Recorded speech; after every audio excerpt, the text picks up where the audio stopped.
The story begins in the year 237 of the Empire. The end of the Divine War, where humanity stood against a dreadful monster called corruption. Numerous dead bodies are hanging tied to the pillars. There's a person with shiny silver armor, with black hair and eyes. He thinks that the conclusion he reached after losing everyone except himself is that it was the betrayal of his comrade.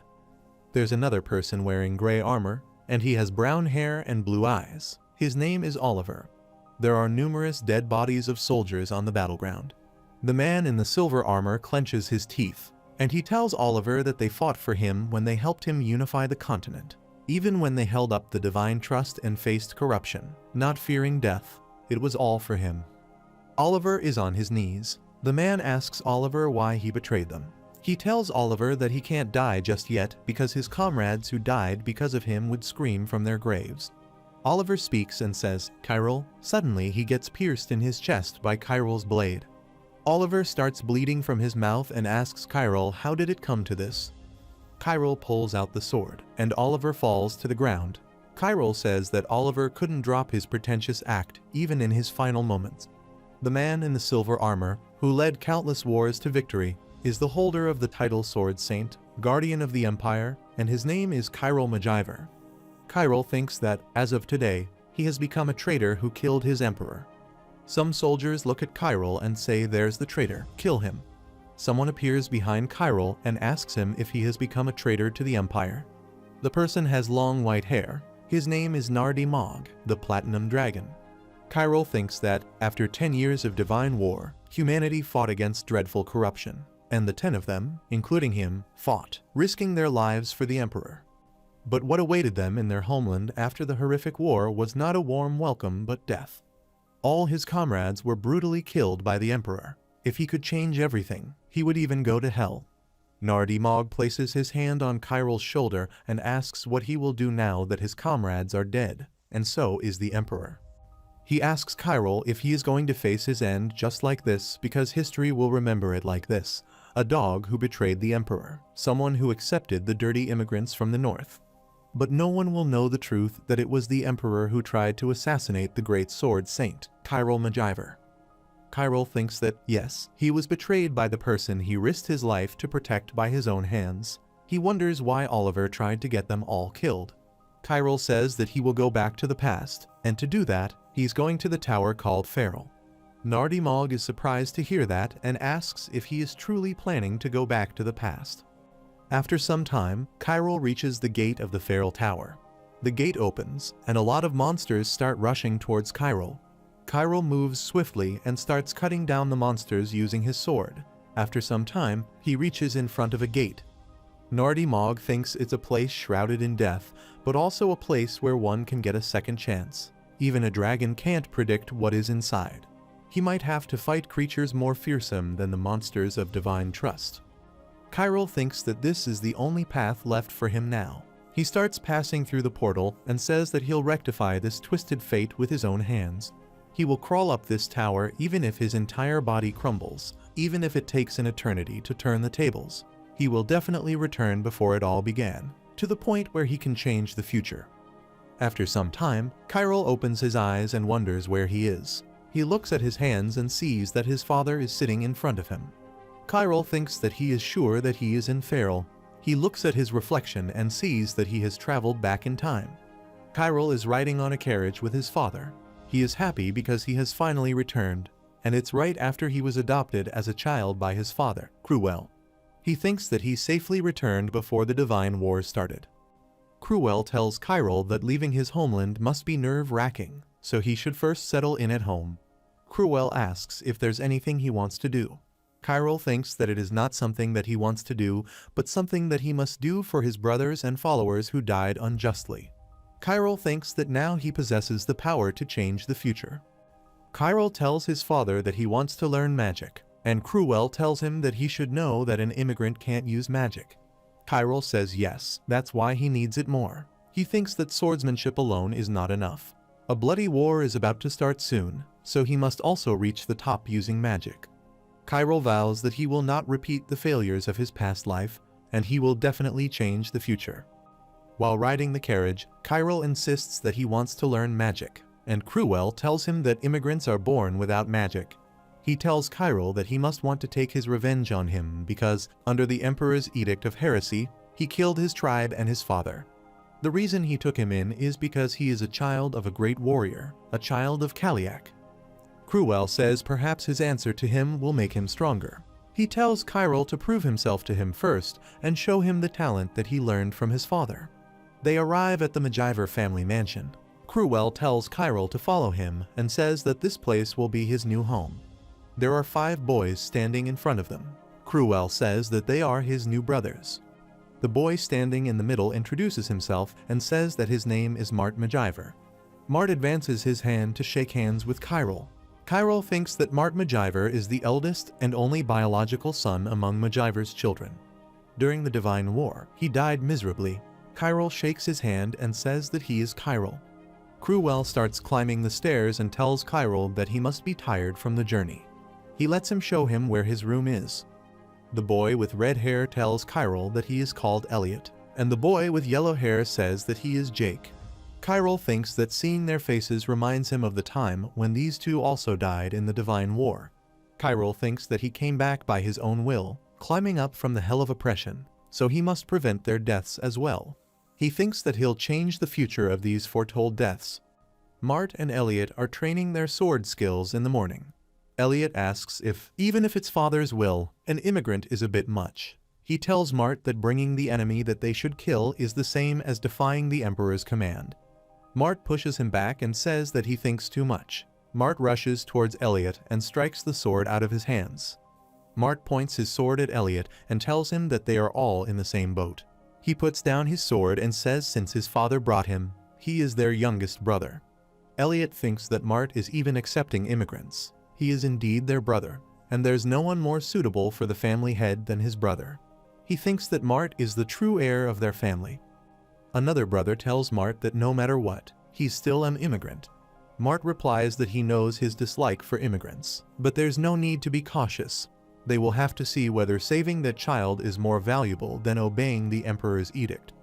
The brother asks Mart if father is going to include Chiral in the succession. Mart gets angry and says that is nonsense. He tells his brother to stop thinking and start training. Suddenly, Chiral arrives there, glaring at Mart. Mart looks at Chiral and wonders when he got here and if he's trying to provoke him with those eyes. Mart asks Chiral if he knows how to use a sword. He has heard that immigrants from the north tear people apart with their hands. He has heard such barbaric things. Mart tells Chiral to give it a try instead of just watching, and Chiral replies that he would be glad to. If he's serious, then he will be happy to respond. Mart is annoyed. Elliot wonders what he's thinking, provoking an elder brother like that. Mart throws a sword toward Chiral and says whether he likes it or not, he will have to live here so that, as his elder brother, he will teach him the laws of the Empire. Chiral thinks that he has them on a blade, and Mart is still a child who is falling for such a petty provocation. Chiral thinks that Mart is the first step in the plan he formulated while climbing Feral for an eternity. Mart's eyes and sword shine brightly. He attacks Chiral, but Chiral blocks using his sword, and they both get pushed back. Chiral thinks that is quite impressive as an heir of the MacGyver house. Mart's skills are impressive, but he's just a greenhorn without any real combat experience. Chiral thinks that he has no choice but to make him understand. He tells Mart that if he does not make the first move, then he'll... Mart becomes furious and rushes to attack Chiral. He blocks the attacks and thinks that at first glance Mart seems fast and sharp, but a closer look reveals weaknesses everywhere. Suddenly Chiral punches Mart and thinks that lack of experience can't be overcome. Mart falls on the ground. Elliot rushes with a sword in his hand, but Mart tells him to stay put. Chiral gives Mart his hand and thinks that he's smart, so he must have realized that he has developed bad habits from excessive practice. He thinks that if Mart wants to protect his family, then he needs to become stronger than he is now. Chiral tells Mart that it was a good sparring session as he gives him his hand. Mart strikes his hand away and says that he learned a lot. Cruel tells them that there is enough training for now, and he tells everyone to go back to their rooms. Everyone says understood. Father in unison. Chiral walks past his father, and Cruel tells him not to come to the training grounds for the time being. Chiral smiles and says as he wishes. After some time, a man with a large beard tells Cruel that it seems like he has brought a troublesome one. Cruel says that's why he separated himself from the other kids for now, and he will get used to it eventually. Cruel tells him that he's the child of Kali, the chieftain of the Black Eye tribe, a lion that doesn't give birth to a kitten. Cruel asks the other man how Chiral seems to him. He replies that he's truly a child of the Black Eye tribe, renowned for their swordsmanship. Born with a strong skeleton and flexibility, and even the unique rhythm of the tribal warriors, if there's someone born for the sword, he thinks that it would be that kid. Cruel looks up and says that if that kid had been an Imperial, he probably would have taken the title of youngest swords master from him. Chiral is sitting in his room and thinks that father will be leaving for the Imperial Palace in a week. He looks outside the window and thinks that there's only one chance. Chiral remembers his conversation with Mog. He says that he is surprised that a mere human like him can handle a sword this well. He might even surpass his father soon. It's a real pity if only he had known earlier that he was the child of the Magiver house. He could have helped him acquire magic power. Chiral thanks Mog and thinks that it is because of him that he can take the path he couldn't in the past. Chiral has a determined look on his face and thinks that Hangop's fate he taught him. He will make it his own. Meanwhile, Cruel's wife is arguing with him. She says that an immigrant child without any magic bloodline wants to learn magic. She asks what his scheme could possibly be. She wonders if it is because he knows that her family has been a lineage of mages for generations. Her name is Isabelle Eschier. Cruel tells her that is not it. Isabelle asks him why he is taking such an interest in that child. Cruel asks if she has forgotten that they were helped by Kali in the past. Cruel tells her to remember that this child is the son of his friend Kali. If the child wants to learn, the least he can do is not obstruct him. That's his courtesy to Kaliak. After some time, everyone is having dinner. Isabelle takes a sip of her wine and asks if he is Chiral and if he said that he wanted to learn magic. The boys are surprised to hear that. Elliot wonders if it is even possible for an immigrant to learn magic. Mart thinks that he must have lost his mind. Chiral tells Isabelle that it is not about learning, he just wants to understand it. She asks why does he think that. Chiral thinks that he needs to make his existence known here. What's important to him now is to earn his father's recognition. Chiral shouts that he wants to surpass everyone. Cruel says that is quite the response and asks if everyone includes him. Chiral nods in approval. Mart gets angry and asks how dare this insolent child. Cruel interrupts him and says it is enough. He asks Chiral if he wants to surpass him both in magic and sword. Chiral tells him yes. Cruel closes his eyes and says that he wants to overcome magic through learning and surpass him with the sword. He tells Chiral that his audacity fits well with the Magiver house. Cruel tells Chiral that the Magiver house has a library called Einherry, and there are magic books there. Feel free to read them. Chiral thanked his father and went to the library after dinner. Chiral thinks that Einherry, the old bookshelf next to the mansion, there's hardly anything worth seeing there. Chiral looks at a book in the library and thinks that his father is just playing a prank. But in this Einherry, there's the most important thing he needs to obtain for his reincarnation. That's the heart of the dragon, and with that, he can harbor magic. Chiral remembers asking Mog how to obtain the power of reincarnation. Mog tells him to just eat the heart of a dragon. Chiral points at him and asks if it means his heart. Mog tells him that he is not crazy enough to give him his heart. Mog tells Chiral that eating the heart of the dragon must be done before the age of 15. For someone as old as him, trying to become a hero is pointless, but if he could go back in time, that might be different. Fortunately, he was adopted into the Magiver family, where a hidden dragon heart lies. Chiral thinks that according to the information, the only place to find a dragon's heart is right here. Chiral tells Mog that he will make good use of it. After some time, Cruel asks his servant if Chiral is still spending time in the mansion's backyard. He replies that it seems like he's training, but it doesn't look like swordsmanship. Cruel says that it has been a week already. He thought he'd be buried in the library. It is strange. The servant tells Cruel that he is very late. The knights are waiting at the routine fortress. If he delays any longer, even the emperor will be angry. Cruel tells him to bring Chiral here. Meanwhile, Chiral is busy practicing. At night, he engages in imaginary battles against imaginary foes. Chiral creates a blue foe, and he starts fighting it. Chiral thinks that he can't move faster. He gets stabbed and thinks that he still can't replicate his movements from the tower because this place and the tower have different environments. Chiral thinks that he needs to recreate it.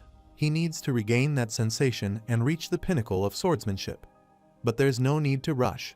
The experience he gained in the tower won't disappear, and building his body is more urgent now. Someone knocks at the door and tells Chiral that the butler is here. The butler tells him that the master has called for him. Chiral goes to his father and says he heard that he called for him. Cruel tells him to sit down and says he heard that he is doing some peculiar training. Chiral closes his eyes and tells him that he is just working on building his body. Cruel tells him that tomorrow he'll be leaving for the Imperial Palace and he'll have to leave the mansion for a while. Cruel hands him a blade and tells him that the reason he called him is because of this. Chiral looks at the blade and thinks that it is Agnel, and Cruel tells him that it's a relic his father left for him. Cruel says that it seems he hasn't spent much time in the library yet, but he thought he would be stuck there by now. Chiral says that he didn't think that the time was right yet. He thinks that is because he is waiting for Cruel to leave the mansion. After Cruel leaves the mansion, Elliot and his brothers are talking about Chiral. Elliot says that Chiral is an unlucky fool who thinks that he has become something special. One of the brothers tells Elliot that he is a noble too, so be careful with his words.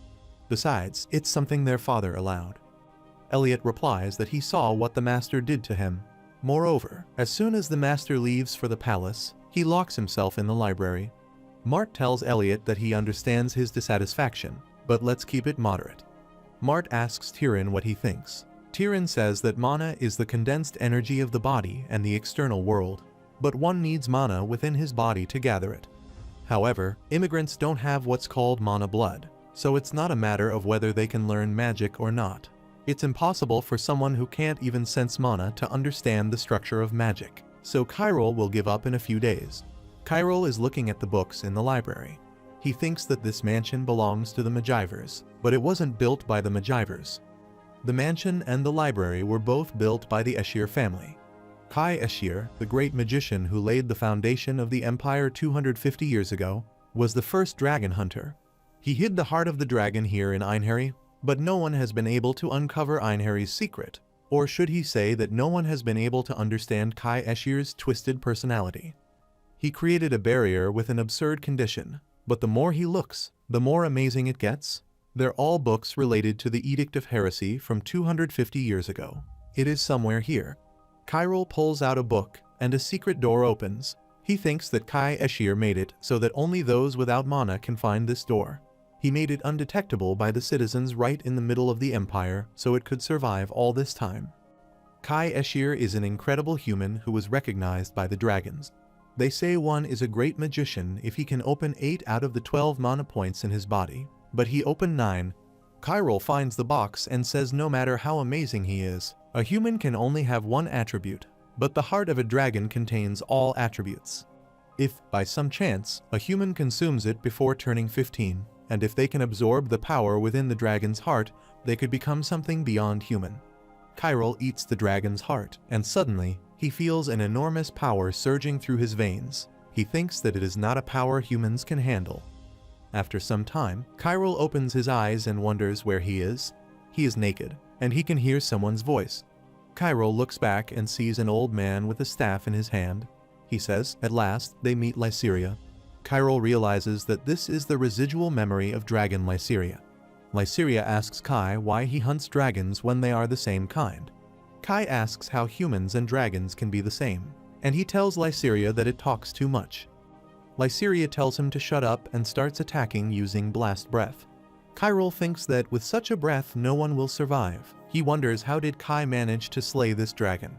Kai uses his spell Ignite Fire arrows and starts attacking Lysiria. Hundreds of arrows start flying towards Lysiria. Lysiria thinks that he is using the first-class magic against a dragon. The arrows strike and Lysiria starts screaming in pain. Chiral can also feel the pain. He wonders if this is what it means to face death. Chiral says that he is the one who survived the Tower of Trials. He must overcome this attack that killed the dragon and absorbed its heart. Lysiria realizes that the attack power is so great because Kai poured 5th-class magic into the 1st-class spell. Lyceria asks if its death will bring him a new turn, and Kai says of course, but his magic ends with him. Lyceria starts coughing blood, and Kai thinks that their essence is right there. After some time, Kyril opens his eyes, and a servant asks if he is conscious. Kyril asks if he knows who he is. The servant starts panicking and says that he will inform the lady right away. Kyril looks at his hand and thinks that this power is, and the servant starts calling for help. Kyril tells him not to call anyone yet and tells him that he wants to be alone for a while. He orders his servant to leave, and the servant says, "Yes, sir," and leaves. Kyril looks at the magic in his hand and says this is it, a power he could never dream of. After a while, Kyril gets up and prepares to leave his room. The servant tells him that he should rest. If Sir Jake hadn't found him, it would have been a real disaster. Kyril remembers that Jake is the fifth brother. He's not really into martial arts, so it's not surprising he's interested in the library. Kyril asks how many days has he been unconscious. The servant replies that it has been a week. Kyril is surprised to hear that and asks if anyone came to see him. The servant tells him that someone from the palace visited, but he is not sure why. Kyril remembers that the royal family usually sends an edict to Majiver once a quarter unless there's a special case. He missed something important because he was lying down. Kyril tells the servant that he may leave. He says, "Yes, sir," and leaves. Kyril thinks that he needs to keep his recovery a secret for now. It's not a good time to attract his brother's attention. Also, he needs to check the new power that has settled in his body and how to use it. Kyril starts releasing his magic power and thinks that it is incredible, such immense magic power that it can't be compared to an ordinary magician. Suddenly, Kyril starts feeling pain in his chest. He sits down and thinks that his mana's veins stopped opening. Only 2 veins opened out of 12. Kyril gets up and says that he needs to open 10 more. He says to wait for him, Eula. Kyril thinks that mana power is powerful enough to overflow, but his vessels aren't strong enough to endure it. If he can't absorb the power in his body, eventually it would explode, so he needs a weapon that can withstand the mana power. A power that even the vessels can't handle. That's a power humans won't dare to dream of.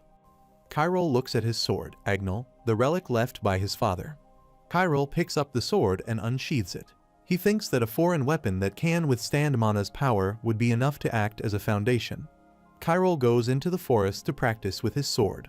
He conjures mana in his sword and swings it, and numerous trees are cut in half. Kyril looks at the sword and thinks that this is not comparable to the mana blade of the Empire, a pure dragon's mana power that doesn't have attributes. This is the Aura Blade. He thinks that those who can channel 4th class or higher magic power into the mana blade, and at the same time reach the pinnacle of swordsmanship are called sword masters. So even though he reached the highest level of swordsmanship, they called him a lowly swordsman because he couldn't use a mana blade. He wonders what those guys would say if they saw him right now. Suddenly, Kyril starts feeling pain in his chest and falls to his knees. Kyril asks how it can be this painful, even though he only used the power for a little bit. It looks like he can't use this power freely with only 2 vessels open. He needs to find a way to stabilize his vessels. Until then, he has to use it sparingly. Kyril thinks that he feels uneasy for some reason. No matter how much he searches for Einherji, he doesn't notice anything in particular. Kai made it impossible for anyone to find, but the fact that he hid the dragon's heart here means he must have hidden something more in Einherji. Kyril puts the sword back in the sheath and thinks that he has no choice but to search it from top to bottom again. At the same time, his servant comes calling for him. Kyril smiles and thinks that the incident will begin soon. The time has come. All the boys are gathered in the mansion. Elliot looks at Kyril and wonders why he is here after hiding like a rat all this time. Isabel opens the scroll and tells the boys that she called them all here to deliver some news. As they already know, the harvest season is coming soon. Therefore, as it has been in the past, the royal family has ordered a goblin strike. But this time there's one special change. Kyril thinks that it must be about the fact that support will be provided by the royal family. Isabel gives the scroll to her servants and tells them to praise the hard work of their McGovern family, who used soldiers for the destruction of the heretical island. The royal family said that they would send them support this time. Elliot tells his mother that something's strange here. It was the royal family who summoned mercenaries because they were short of troops in the subjugation of the foreign barbarians. It looks like they'll need to increase the number of troops to subjugate the barbarians rather than monsters right now. Kyril thinks that Elliot is showing his hostility in public now. Isabel tells them that the troop support is going to come from the Balsar family. Kyril remembers that this wasn't just a case of sending support. Their mother informed them of this matter after much consideration. Isabel tells them not to think too hard of it. They have been doing this for years now. Kyril remembers that they are targeting the Magiver family, and it's a planned attack. And 5 days later, in the raid, Randall Magiver is going to die. Kyril thinks that the battle is set for 5 days from now, high above through the forest, down the narrowing path, where even retreat is impossible. The brothers were ambushed by those lying in wait. They were aware of their annual monster extermination. It was a meticulously planned ambush, and in the end Randall lost his life then and there. But he can fend off such an attack easily now. The issue isn't just preventing the ambush. It's about going beyond that to find the mastermind. He couldn't find the perpetrator behind this incident in his past life. But this time, he will definitely uncover and punish them. The brothers are sitting in a room. Tyrion says although they are getting support, something feels off. The timing is especially problematic. And the strangest thing is that the support troops are coming from Balsar. Balsar, who views their family as an enemy, is providing royal support, something that has never happened before. Tyrion says that the Balsar might be up to something. Kyril thinks that he is right, and this is happening because the Emperor still hasn't named a successor. The Emperor, Titan Eshtain, has 3 sons, the first Prince Ruon, the second Prince Oliver, and the third Prince Croman. The frail third prince is out of the struggle for the throne, so it's essentially a fight between first Prince Ruon and second Prince Oliver. So far, the legitimate first prince has been dominant, but things suddenly changed when the commander of the Blue Knights, their father, supported the second Prince, Oliver. Therefore, it's natural that they don't get along with Balsar, who supports the first prince. Tyrion says that Balsar is a representative of the first prince's faction. They're sending support troops from the border, and it happens when their father isn't around. Mart tells Tyrion that he is not wrong, but the knights led by their father will return to the north for the extermination. Balsar wouldn't dare challenge the Blue Knights if they were of sound mind. Tyrion is worried. Mart says above all, it's an edict from the royal family, so let's stop this meaningless conversation. Kyril thinks that the term royal carries a weight, but keep doubting Tyrion. That suspicion will lead him higher as a strategist. Tyrion says that they should do it this way. He will participate in this extermination. Kyril and Mart are surprised to hear that. Tyrion tells Mart that there's no need for him to handle this personally. Kyril thinks that it's surprising. The weakest among the brothers volunteering for the extermination. Things are indeed changing. Elliot tells Tyrion that he will go with him. Randall says that he will go too. Tyrion says if he needs an escort, he'll take Randall and Kyril with him. Kyril says so be it. He should start preparing then. Kyril leaves the room and thinks that Tyrion is quite impressive. He chose the optimal strategy, support troops that anyone would doubt in such a situation. They can't send Mart, who is the first in line to succeed. So he drew 2 cards, trustworthy Randall and a just-in-case throwaway card. The one with the least regard for life. And the fact that Tyrion plans to participate in the subjugation means that he wishes to observe him up close and find out with his own eyes how he managed to defeat Mart. He wants to find out what he did in Einherry. Kyril thinks that Tyrion didn't participate in the subjugation in his previous life. Kyril starts practicing again with his sword in the woods. Kyril thinks that with his hands, he will change the future directly. 5 days later, the Knights of Balsar greet the members of the Magiver family. A knight introduces himself and says that his name is Arden. He has a scar on his face, and he tells Mart that after accepting the royal order, 500 Balsarian troops have arrived to aid the Magiver family. Arden places his hand on his chest and says that it is an honor to meet the lords of the Magiver family. Mart says greetings, Sir Arden. Mart tells him that even amid the difficulty of defending the border, he didn't hold back his support. On behalf of his father, he expressed gratitude to the Balsar family. Arden says that he will convey that. He peeks at Mart with one eye and thinks, as reported, this guy must be Mart Magiver. He doesn't seem particularly threatening. Arden thinks that the dangerous ones are the 4 children brought by Eula. It seems it's true they were brought to compensate for the eldest lack. Kyril is wearing a mask. Arden wonders who this guy is. He was reported to have only 4 adopted children. Arden asks Mart who that person is at the back, and Mart says he's the sixth who just joined recently. Mart tells Arden to please understand that he is wearing a mask due to certain circumstances. Arden starts laughing and says so now they have to call them the Six Lords, not five. Arden wonders if Count Cruel is so devoid of pride that he accepts these greenhorns as his adopted children. Arden tells Mart that Balsar troops will finish preparing for departure. Kyril thinks that it has been a while since Arden Chandler, and Kyril remembers that he is a filthy spy of the Lorraine Empire. Kyril thinks that even if the Balsar family supports the first prince, they wouldn't be so blind as to target their family at this time. They wouldn't dare to move recklessly, not with the shadow of his father's night squad. This move signifies they have a certain level of assurance, which means someone outside the Empire is pulling the strings. Mart looks at Kyril and asks what he's thinking. Kyril replies nothing much. Mart says that he understands why he's wearing a mask. They can't reveal his true identity. Kyril says that it doesn't bother him, it's actually a blessing in disguise. There's much he can do behind this mask, and above all, it conceals his existence. Arden tells his soldiers to move out. Mart tells Kyril to keep an eye on Arden. After some time, they start their journey while riding horses, passing through a forest. Kyril looks around and realizes that the forest path is gradually getting narrower. This is where they were ambushed before. Someone shouts that goblins spotted up ahead, and there are more than hundreds of them. Arden tells everyone to prepare for battle. Kyril thinks that he needs to watch every move they make, and he will not let things go their way this time. Numerous goblins start attacking the soldiers with weapons. Arden jumps in the air and kills the goblins with his spear. He orders everyone to charge and not be startled by a petty ambush like this. Arden orders his soldiers to maintain the formation and switch to the offensive. The soldiers charge and start killing the goblins. Kyril also charges towards the goblins and kills some of them. He thinks that there are not enough goblins. This number couldn't possibly result in the kind of devastation they faced in the past. Kyril looks at Randall and thinks that Randall dying to a mere pack of goblins like this is just impossible. Moreover, the initial shock of the ambush has faded and the situation is leaning in their favor. Kyril thinks that there's definitely something else.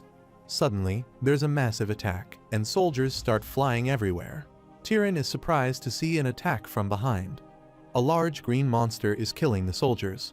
Kyril is also surprised to see that. He thinks so it is a goblin chief. Kyril remembers that the goblin chief is not just strong in itself, but it usually operates with around an army of 3,000 goblins. It's a significant threat. Now that he understands how Randall got killed, at least his first suspicion has somewhat been answered. Tyrion tells everyone to fall back and don't confront the goblin chief. Arden tells everyone to maintain the formation and retreat. Kyril wonders if Arden was just a spy from the Empire with no connection to this incident. But his presence can't be a simple coincidence. Kyril says let's see how long he can keep up this act. Arden gets down from his horse and orders his soldiers to follow him. The soldiers are confused. Arden transfers his mana to his spear and throws the spear at Goblin Chief. The goblin blocks the attack. Arden jumps in the air to grab his spear, attacks Goblin again. The Goblin Chief lets out a cry. Kyril thinks that as expected Arden had a trick up his sleeve. Just a moment ago, very cunningly, he deliberately grazed the monster with his attack. The goblin is furious and attacks Arden in the air using a club. Arden blocks the attack and gets pushed back on the ground. The goblin chief turns back and starts going towards the forest. Arden tells his soldiers that the goblin chief is running away and orders them to go after the chief. Kyril thinks so. That's why no one noticed. With an excuse of chasing the goblin chief, Balsar's soldiers are driven away from the battlefield, and when only the goblin soldiers are left, they will execute an attack when everyone has let their guards down. Kyril thinks that Arden has a nice strategy, but he has already understood all of his schemes after his attempt to fool him with his poor acting. Tyrion tells Kyril to just leave all the others to Arden. They need to guard the places.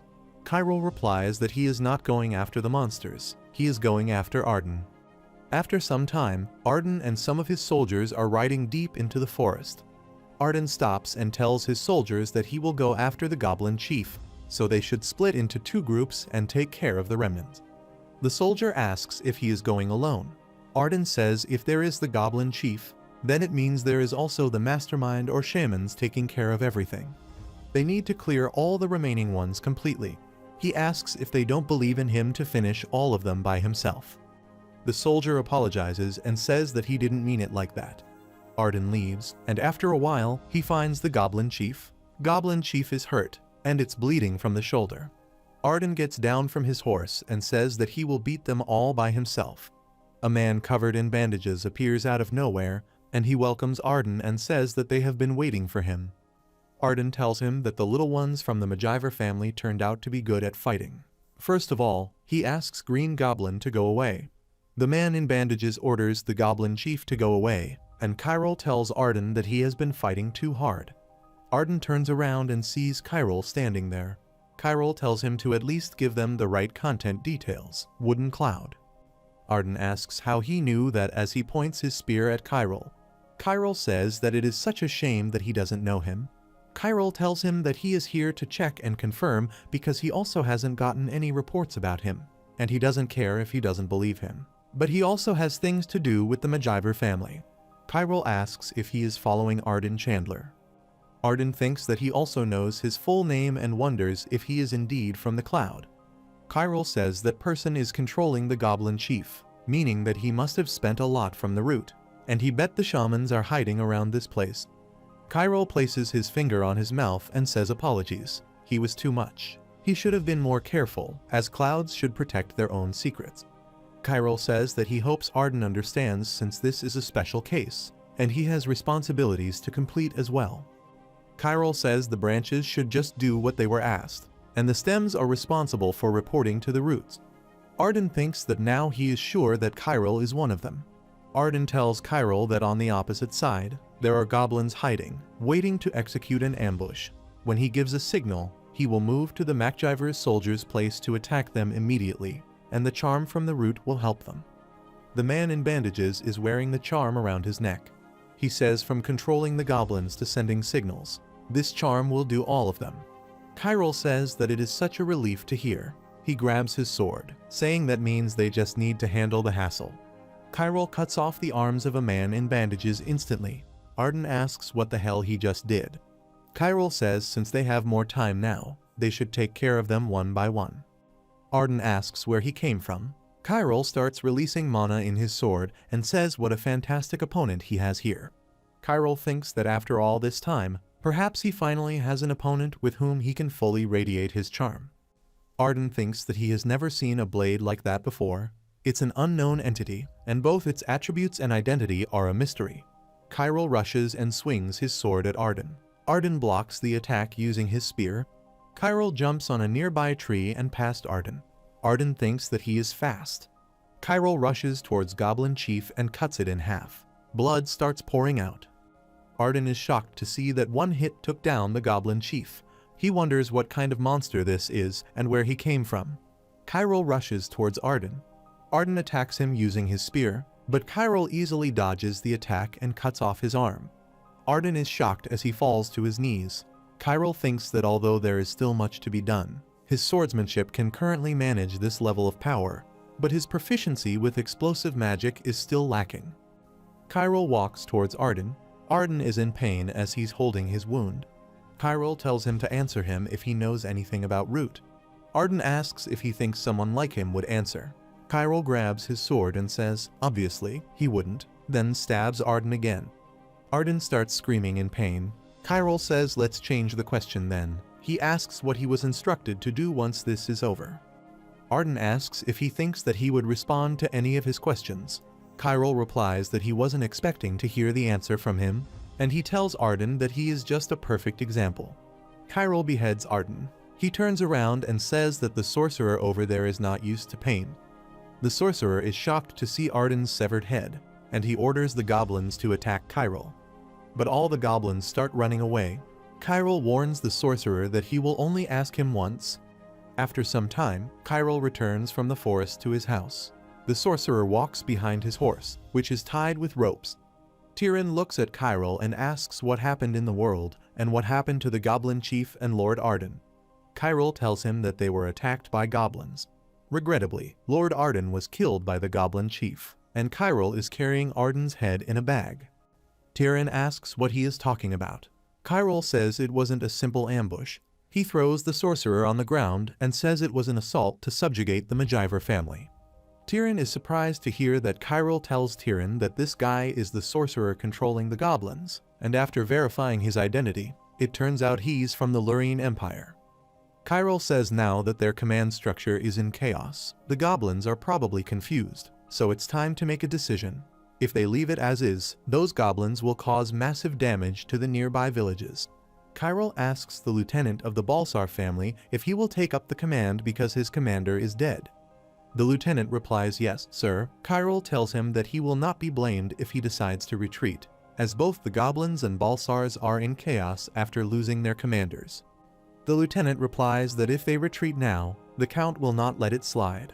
He says that the Balsar family will assist in the subjugation. Chiral rides on his horse and says that is good. He tells Tyrion that he will leave the command to him because the longer the subjugation is delayed, the more the civilians suffer. Tyrion tells Chiral that he is not the one who should command. He tells Chiral that he is the commander. Chiral starts smiling and orders everyone to let go. Chiral thinks that they have a mission that's 3 years ahead. He needs to climb higher, even if just a little. If he can't reach a position where he can assert his will and dominance, he won't be able to achieve anything. He needs to get to the capital, not stay in just some backwater area as soon as possible. The future is already beginning to change. Chiral looks at the goblins and thinks that remnants without a commander are nothing. Chiral starts cutting down the goblins and orders everyone to attack. Tyrion looks at Chiral and wonders how on earth he's supposed to explain that. Chiral can't even use magic, so how can he fight like that? Randall says that they were wrong in the first place. Chiral is a monster. Once he becomes an adult, even the word monster won't be enough to describe him. After defeating the goblins, Chiral raises his sword and starts celebrating. Meanwhile, the butler congratulates Cruel and says that young Master Chiral has done a great job. Cruel says that he has heard about that. They even captured the spy. The butler starts laughing and says if Master Chiral wasn't there, not only the young masters, the territory itself surely would be in danger. He tells Cruel that since His Majesty has heard the news, it looks like the spy will be sent to the Imperial Palace soon. The butler asks if he thinks that His Majesty would invite the young master to the palace. Cruel thinks that His Majesty is already old. He wouldn't have any interest in a 12-year-old kid. The problem is the princes. They will calculate Chiral thoroughly, but he doesn't know whether they will keep him on their side or get rid of him. Even if His Majesty were to call for Chiral, despite all the risks involved, he wouldn't be able to let him go. Chiral thinks now that he has been to the capital of the Empire. Everything is getting complicated because he's an outsider. Chiral goes near a carriage. The guard says, "Welcome, young master." Chiral meets the captured spy and tells him to listen to him carefully from now on. Chiral says if he tells him everything, then that way, he will make it a little easier for him. He tells Chiral everything and asks him to please spare his life. Chiral tells him that he will be sent to the capital and he will be tortured there. The pain of having both arms cut off would be nothing. The torture supervisor, there is a guy who enjoys cutting people's flesh, and even if he confesses everything he knows, nothing will stop the torture. He will go through hell for several months and, in the end, die a miserable death. Chiral tells him if he wishes for leniency, then take this. Chiral gives him some leaves and says it is dwarf ginseng. The man starts trembling with fear. Chiral tells him that he is giving him a chance to die by himself, and this is the best he can do for him. After some time, Chiral arrives back with his brothers. They are passing through the streets, and people are cheering for them. Tyrion tells Chiral to be more confident because he is the son of Magiver, too. It's only natural because he has made the greatest contribution. Randall says that Chiral should be at the front line, and Chiral replies that it doesn't matter to him. Chiral thinks that his brothers have gotten a lot softer since they were together. He wonders how Randall's survival will affect the future. Tyrion tells Randall to prepare himself. Now that this incident will be known to the capital, His Majesty may summon them. Randall is surprised to hear that and thinks that the person who has the greatest contribution to this expedition is Chiral. But he's an outsider, so he can't go to the palace. He thinks that if Chiral can't go, then he has no right to go either, compared to what he did. He literally did nothing. Randall wonders what the source of his confidence is. He must know better than anyone that there's a limit to being an outsider. Randall thinks that if Chiral can overcome his limitations, then he should, too. He vows that someday he will be like him. After a while, Chiral knocks at the door, and Cruel tells him to come in.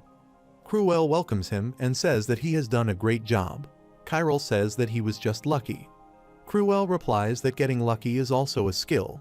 Not only did he catch the spy, but he also saved the lives of his brothers. Cruel tells him that the news about him has already spread through the palace, and a message will come from the capital looking for him. Cruel gets up and looks out of the window. He tells Chiral that unfortunately, he can't inform the Imperial Palace about his origin, so he's thinking of sending Tyrion and Randall. Chiral tells his father that it is fine with him. Cruel thanks him for understanding and asks if he wants anything else.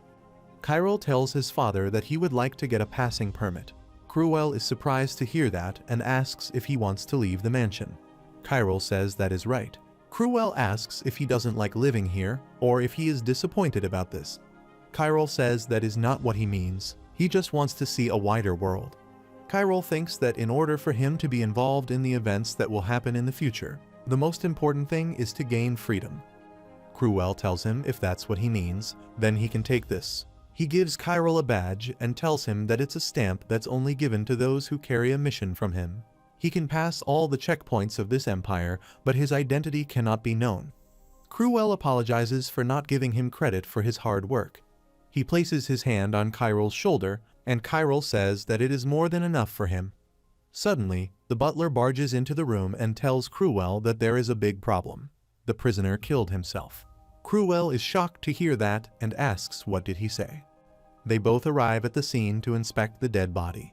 The butler says that he found dwarf ginseng next to his body and says that he has searched the body himself several times and he apologizes.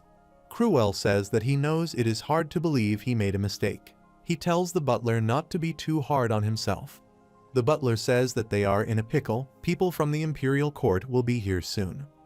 Cruel tells him that they will likely be reprimanded for not properly managing the prisoner. He thinks that it was a situation where those who deserved recognition weren't getting it, so this is rather liberating. Cruel says that it's highly likely that the First Prince's faction will seize this opportunity to attack them. Chiral is standing next to a window looking at his father's departure. He thinks that Prince Ruon won't let this slide. He's like a snake and will use this incident to criticize his father. Even though their father is one of the 5 sword masters on the continent, even though he's a symbol of the empire. To the first prince who craves the throne, he's just an obstacle of the opposing faction, ready to strike at any opportunity. Chiral thinks that if his memory serves him right, his father's expedition will last about a year, and they should be safe from Prince Ruon during that time. Chiral thinks that it's also a chance to find other spies from the Lurine Empire and prepare counter-evidence. Chiral decides that it is time to leave this place. He goes to Einherry and starts searching for other relics that Kai Eshir might have hidden, but he does not find anything. Chiral thinks maybe he just left the heart of the dragon. He says that he is grateful for Kai Eshir. Thanks to him, he has a new life now, and with this new power, he will change the world. Suddenly, the sword starts emitting blue energy. Chiral is surprised to see a piece of paper on the floor. He picks up the paper and says that it is reacting to his magic.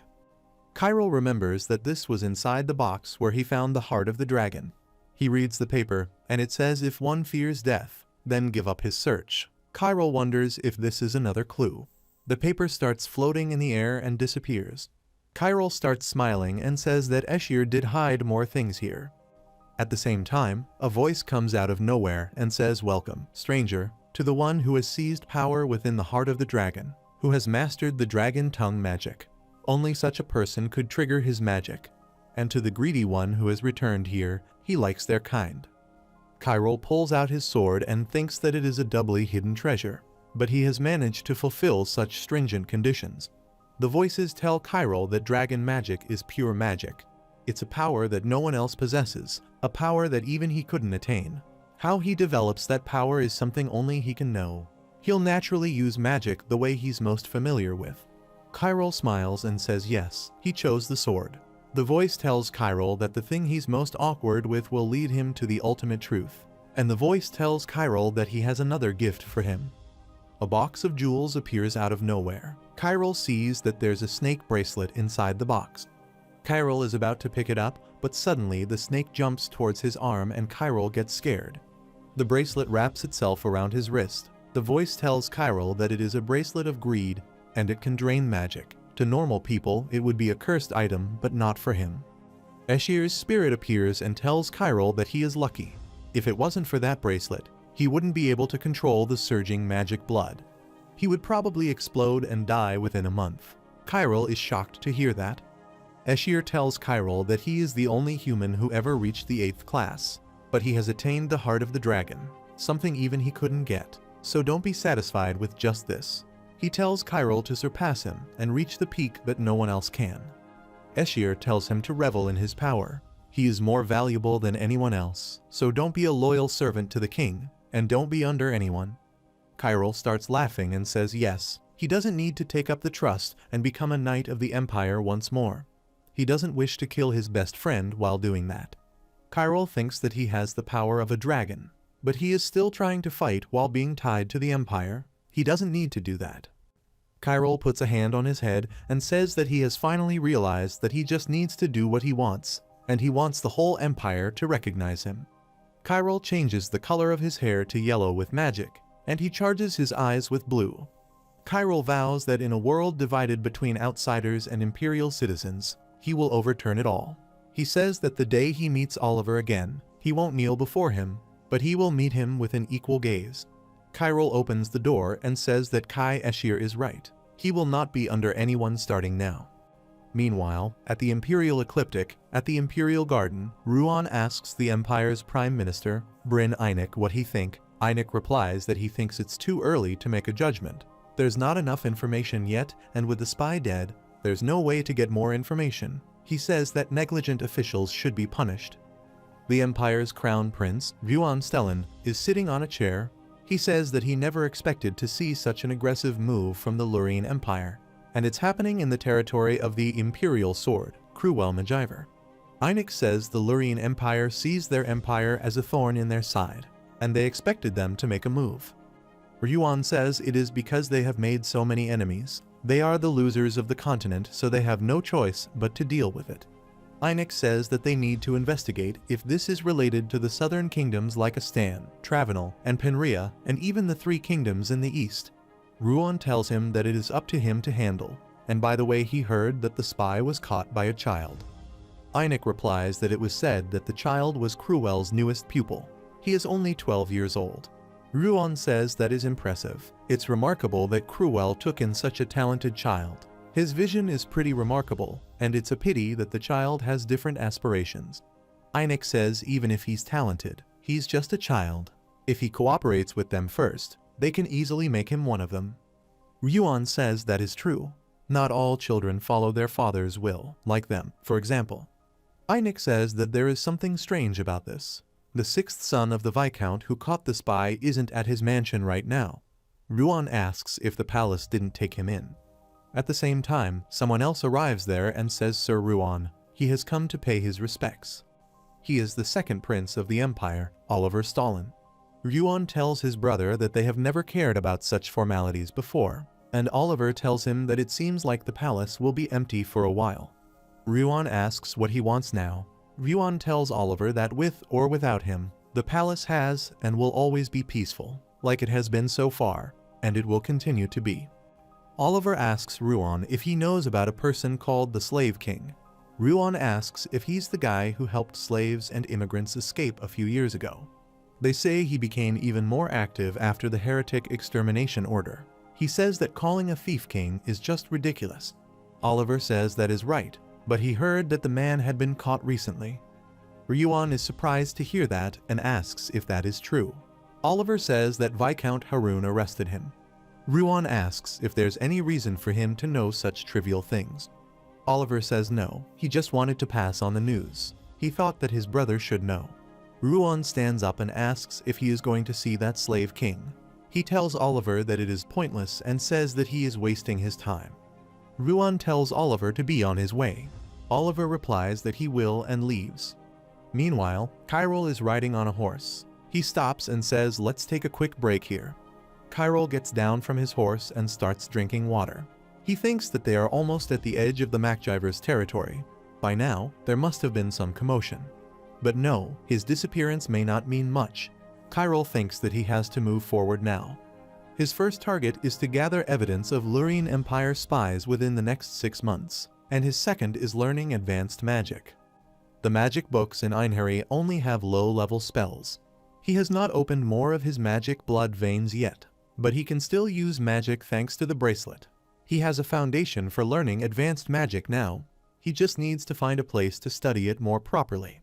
The Ivory Tower of the Dawn Society, which is closely related to the royal family, and the Immortal Antiquarian Grand Library, which focuses solely on magic. Chiral is disappointed that both places only allow their own members to read their books. Even if he goes, he can't do anything. Chiral gets up and thinks that there's one more place, the lair of his former comrade, Platinum Dragon Nardi Mog. But it's too far away, and he's still asleep. Even the guards who protect the lair are too much for him to handle right now. So his top priority is improving his skills and increasing his power. The place he's going to now will be a stepping stone. The only city on the continent without a king, Tatter, the free city. After some time, Chiral reaches the port city, Piesta. Chiral visits the market and thinks that it is a pretty lively place, and he does well in defeating the goblins. Some men are taking in the market that they got the contract for the supplies needed for the knights who came this time, and the worries about business have been over for a while. Another man asks what kind of knight they are. The man says they are from the Rhine Knights. Chiral is shocked to hear that, and he remembers that they were a knight who was ordered to be responsible for the eastern border of the empire. The revelation of a conspiracy in the Lurian Empire was only a day ago, but they are moving so fast. They are still neutral, but they also support Oliver. Maybe there are other plans that he doesn't know about, and he wonders if he should investigate a little more. Chiral decides against it and thinks that there is no need to cause trouble for no reason. For now, he should keep following his plan. Chiral finds the building of the Merchant Association. He thinks that to get to the free city of Tatter, they must pass through the Ponane River, which runs through the continent. While climbing the stairs, he thinks that they must cross the rapids and the river filled with all kinds of monsters, and there is only one sailor who can take them to Tatter through that river. Chiral goes inside the building and says that he is looking for a guild. He's looking for an upper class who can take them through the Ponane River to Tatter. Chiral is carrying a bag of money. He apologizes for using Elliot's savings. The receptionist tells Chiral that she is sorry because there are no merchants who go through the route he mentioned. Chiral is surprised to hear that and asks what she says. He tells her that Son has her traveled with the Ribart Guild Griffon Groot. The girl replies that she has never heard of such a guild before. A few men start laughing at Chiral, and one of them asks if he just woke up from his mommy's lap. He says that going to Tatter through the Ponane River is suicidal, and that to get to Tatter, he has to go through the lawless harbor ruled by the Golden Lion, and no one in their right mind would want to go and die there. Chiral wonders what is going on here. He asks if she is sure that there is no Ribart Guild, and he tells her that Suin Hazar should be the guild leader. The girl is confused and says that the Merchant Association of Piesta is the only one here, and they have never heard of a Ribart Guild or Suin Hazar. Chiral walks outside the building. He remembers that when he first met Suin, he was already the leader of the Ribart Guild. He was 15 years old at the time, and it was 3 years from now. Chiral wonders how it could have grown into a massive guild known to everyone, even in Ecliptic, in just 3 years. Chiral is walking around the city and sees that some people are shouting at someone. Chiral goes there to see what's happening. Chiral sees that a guard is kicking someone and asks if he can't walk any faster. Chiral is shocked to see Suin Hazar in the custody of the guard. Chiral wonders why Suin is here. He has blood stains all over his body. A soldier with a big mustache arrives there, and he tells everyone that this is a treacherous criminal. Don't even think about making eye contact with him. Chiral wonders what is Viscount Haroun doing here. His territory is quite far from here, and his job is to assist the Balsar and Majiver families in defending the border. Haroun starts taking the prisoner away, and the crowd starts cursing Suin. Chiral is worried about Suin. Chiral thinks that he never imagined they would meet in this situation. If he remembers correctly, after the oracle was issued, Oliver tried to launch a raid to capture the duchy. Then he introduced him to Suin, who could take him to Tatter by sea route. With his kind face and sturdy build, he was a memorable character. Chiral wonders how someone wanted by the knights becomes the guild master of this place. No matter how much he thinks about it, it doesn't add up. However, the most important thing is that Suin is the only one who can take him to Tatter. Chiral looks at the soldiers who are taking Suin away and thinks that it is not his fate to die here. He decides to save Suin. At night, Chiral is spying on the Baron Lage mansion, and there are soldiers patrolling outside the mansion. Chiral is hiding behind the bushes and thinks that he must be busy entertaining Viscount Haroun. Haroun's elite soldiers must be monitoring the prison right now, though. Chiral says that it doesn't hurt to be extra careful. He starts moving through the woods and thinks that Lage Myrtle is one of the few people who went from being a commoner to an aristocrat. A talented man who was among the top 5 wealthiest aristocrats in the empire thanks to his incredible judgment. Although his last decision to support the first prince went terribly wrong because he bought his position with money, he never trusted people and always prepared an escape route in case things went south. Chiral is looking for a hidden escape route, and after some time, he finds one. Chiral thinks that thanks to him, he has the opportunity to sneak in. Chiral opens the door and remembers that back then, he happened to find out about this secret passage when he was searching for ledgers, which showed evidence of a rascal stealing tax money and taking excessive gains at Oliver's order. Chiral is carrying a torch in his hand. He asks who would have thought it would come in handy like this. Chiral thinks, what a horrible stench. This must be the huge sewer that runs through Piastar. This isn't even an imperial palace, but a maze-like emergency exit like this existed. He looks up and sees a vent. Chiral remembers that this vent connects to the ceiling of the underground prison. If he had been an adult, he wouldn't have been able to get in. Chiral jumps and starts crawling inside the vent. He says that it is a relief that he's still young. 2 guards are guarding the prison. Suin is lying on the ground, and he says that he must be out of his mind. He's not even a saint, so why did he do such a thing? The guard yells at him to shut up. Suin wonders if he should try to escape from here. He has a pin in his hand as he is trying to uncuff himself. Suddenly, he hears the footsteps of 2 or 3 people. Suin says one is a guard and the other one is a knight, but he wonders who the third person is. The guard opens the door and tells Suin to get up. He tells him that this person has been looking forward to meeting him. Chiral peeks through the hole and wonders if anyone else has business with Suin besides him. The person tells Suin that he wants to meet him, and he asks if he should call him the King of Slaves. Chiral is shocked to see Oliver there. Suin tells Oliver that he doesn't know what nonsense he is talking about.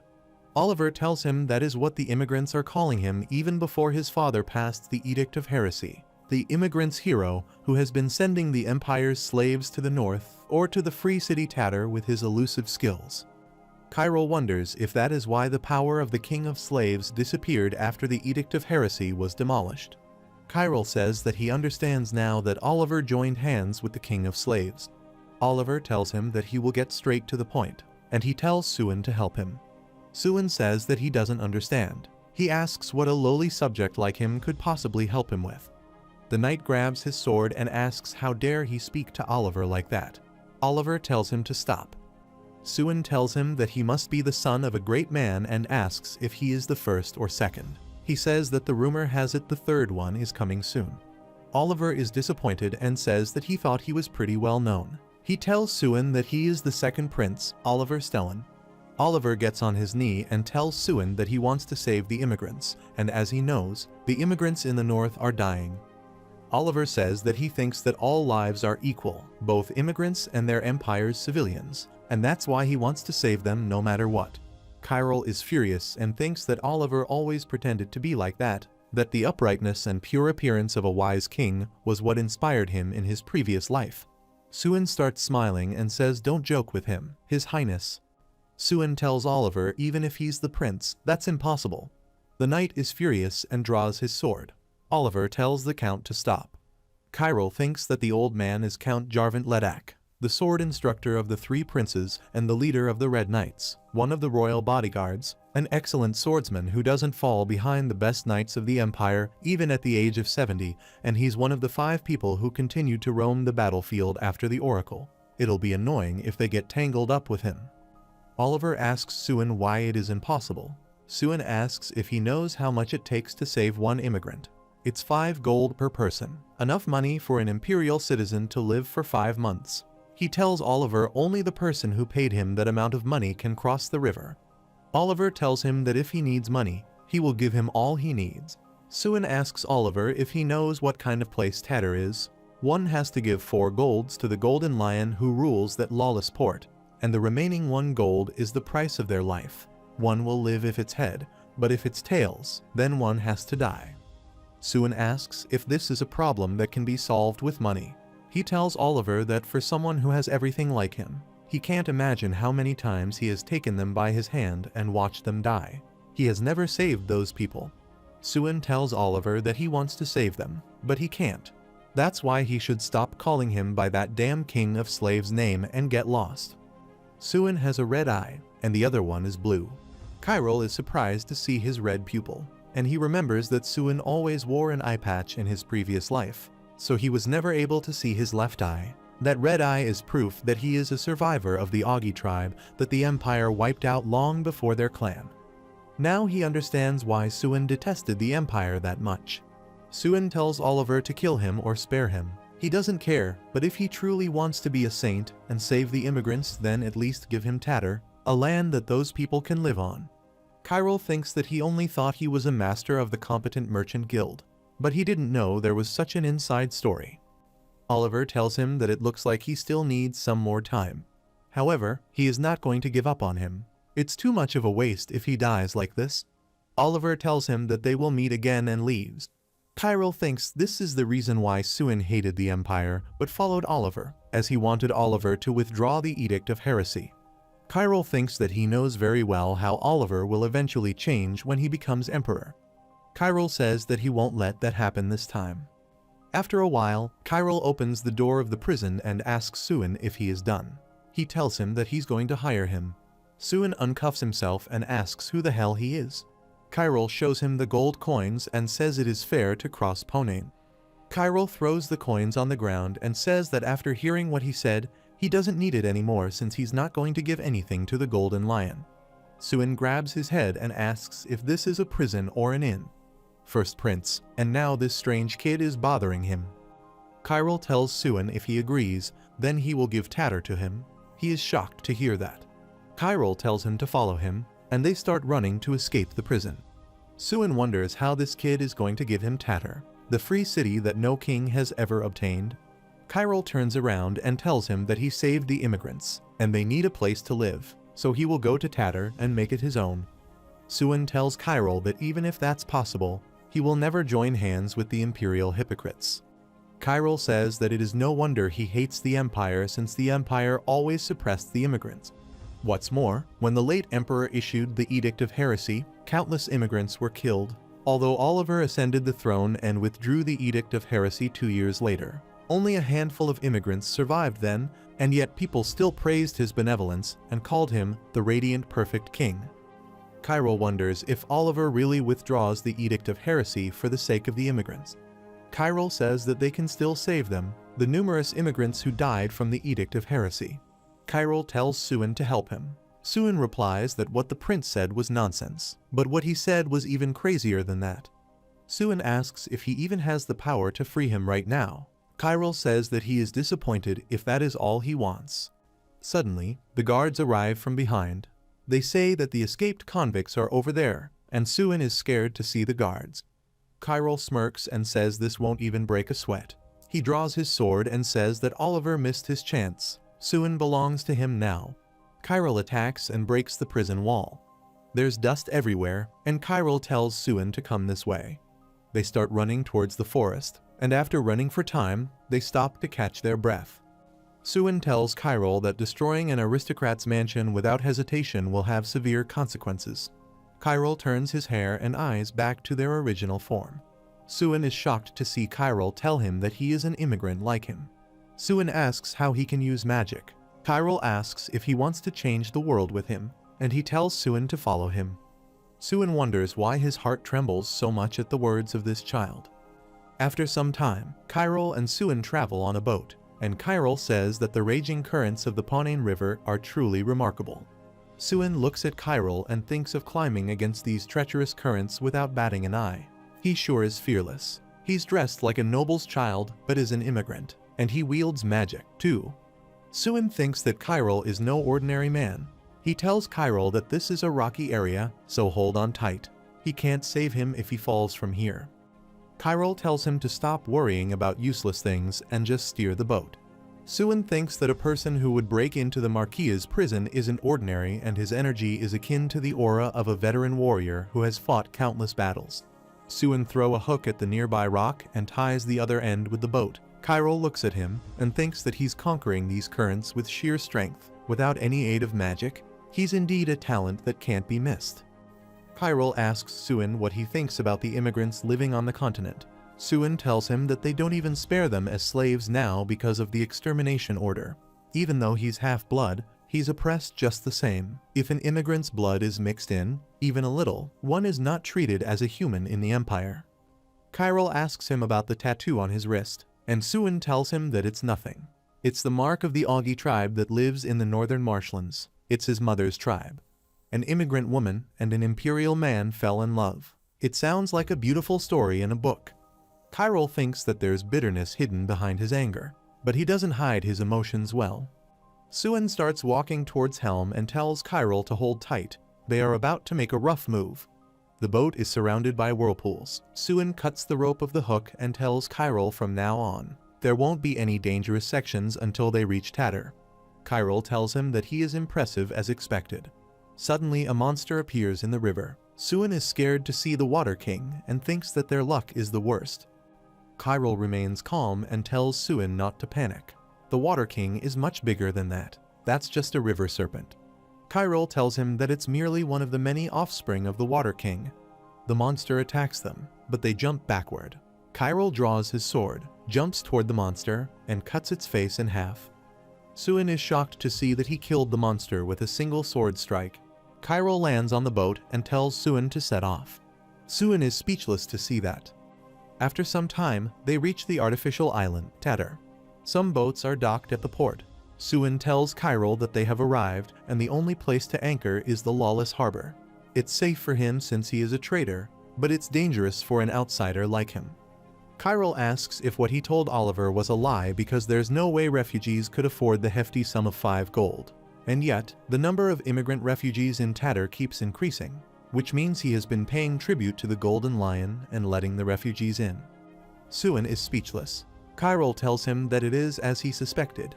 He's the one who should be at the heart of the immigrant community, so there is no need to keep lining the Golden Lion's pocket. Instead, from now on, he should gather people directly to Tatter. Kyril gets down from the boat and sees that some people are running towards him and they are carrying weapons. Kyril tells Suin that just as promised he will give him Tatter. He rushes towards them and defeats them instantly. A person asks who the hell he is. Kyril points his sword at him and asks where is the Golden Lion. Meanwhile, Golden Lion is choking a person who is begging for mercy. But he kills the person and says that he gave him a fair chance. The chance to gamble his life on a coin toss.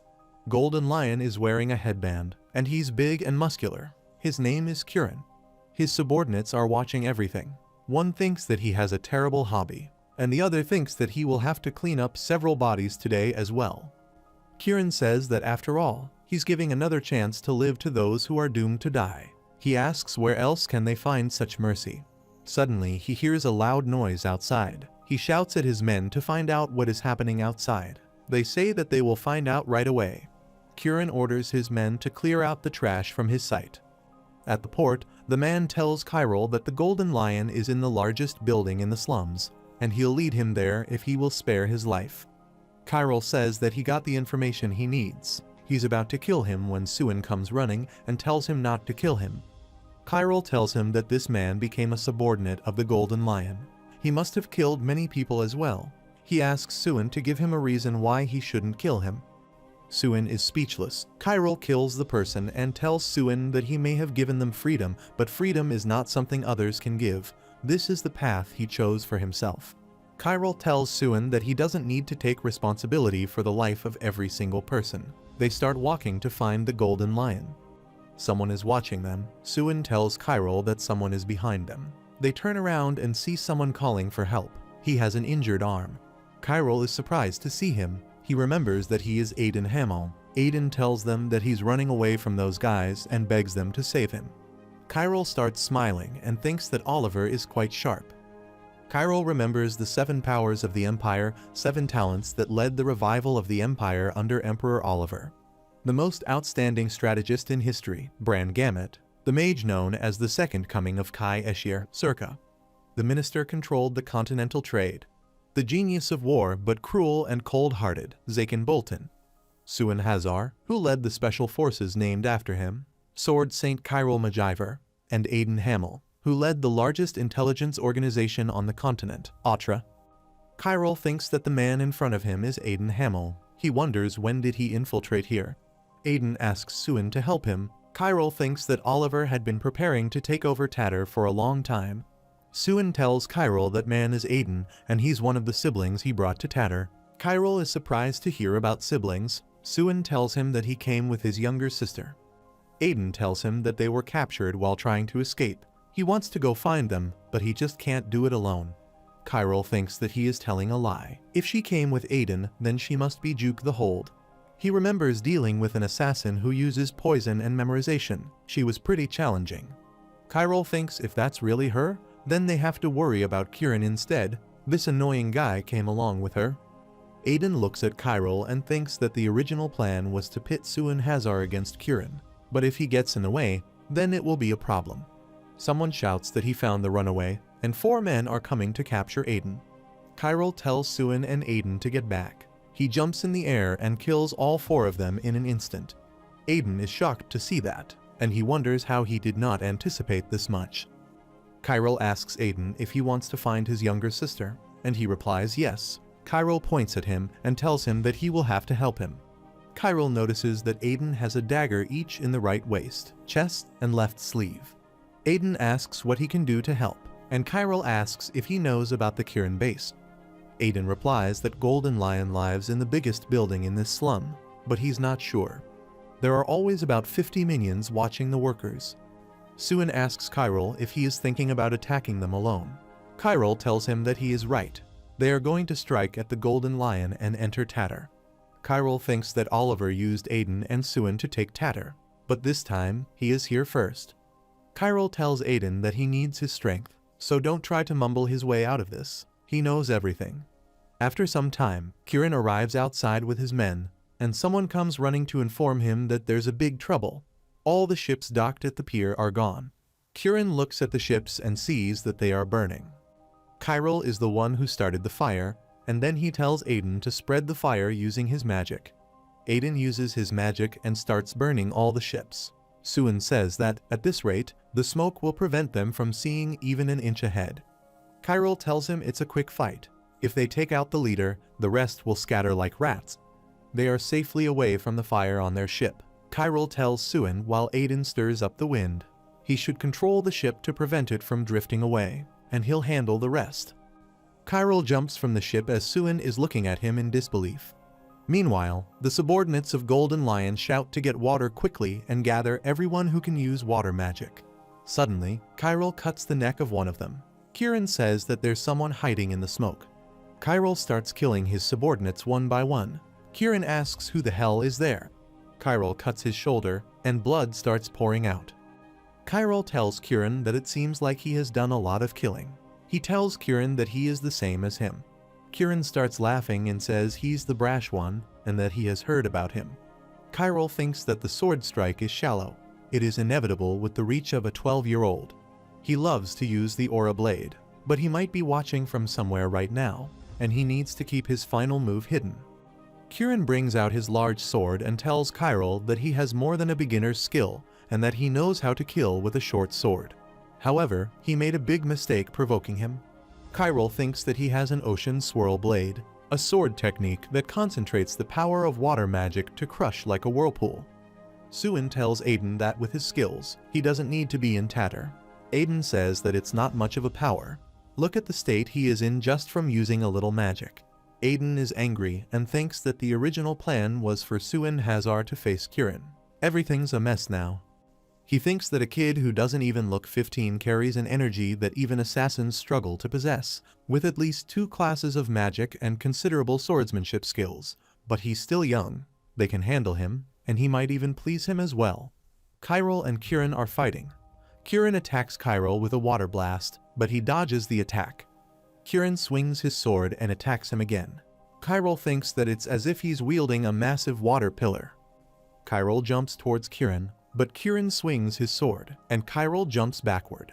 Kirin thinks that this kid is aiming for the neck every time. Kirin wonders what's with that short sword. Every time it blocks an attack, his blade shatters. Kirin tells him that he doesn't know where he popped up from, but he will kill him. He points his sword at Kyril and says that he will skin him and sell his organs to those sick nobles. Kyril tells him to keep talking. He knows that he is just a big mouth. Kirin gets furious and asks if he knows who he is. Kyril replies that he is a bastard child of Naval Commander Lope, who once pledged loyalty to the Empire but was driven mad as a traitor. His mother was beaten to death by his insane father, and his family fell into ruin. It's such a pitiful life, filled with grudges against the Empire, during the coronation process of the current emperor. Kirin attacks Kyril and tells him to shut up. He tells Kyril that the stream of water will follow him until he dies. Kyril starts dodging the attacks. Kyril instantly covers the distance between them and strikes the sword out of Kirin's hands. He swings the sword at him with all of his might.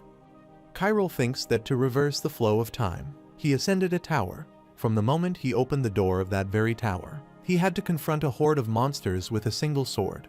Those with hard shells, those made of liquid, those that fly, and those that couldn't be defeated by physical strength alone.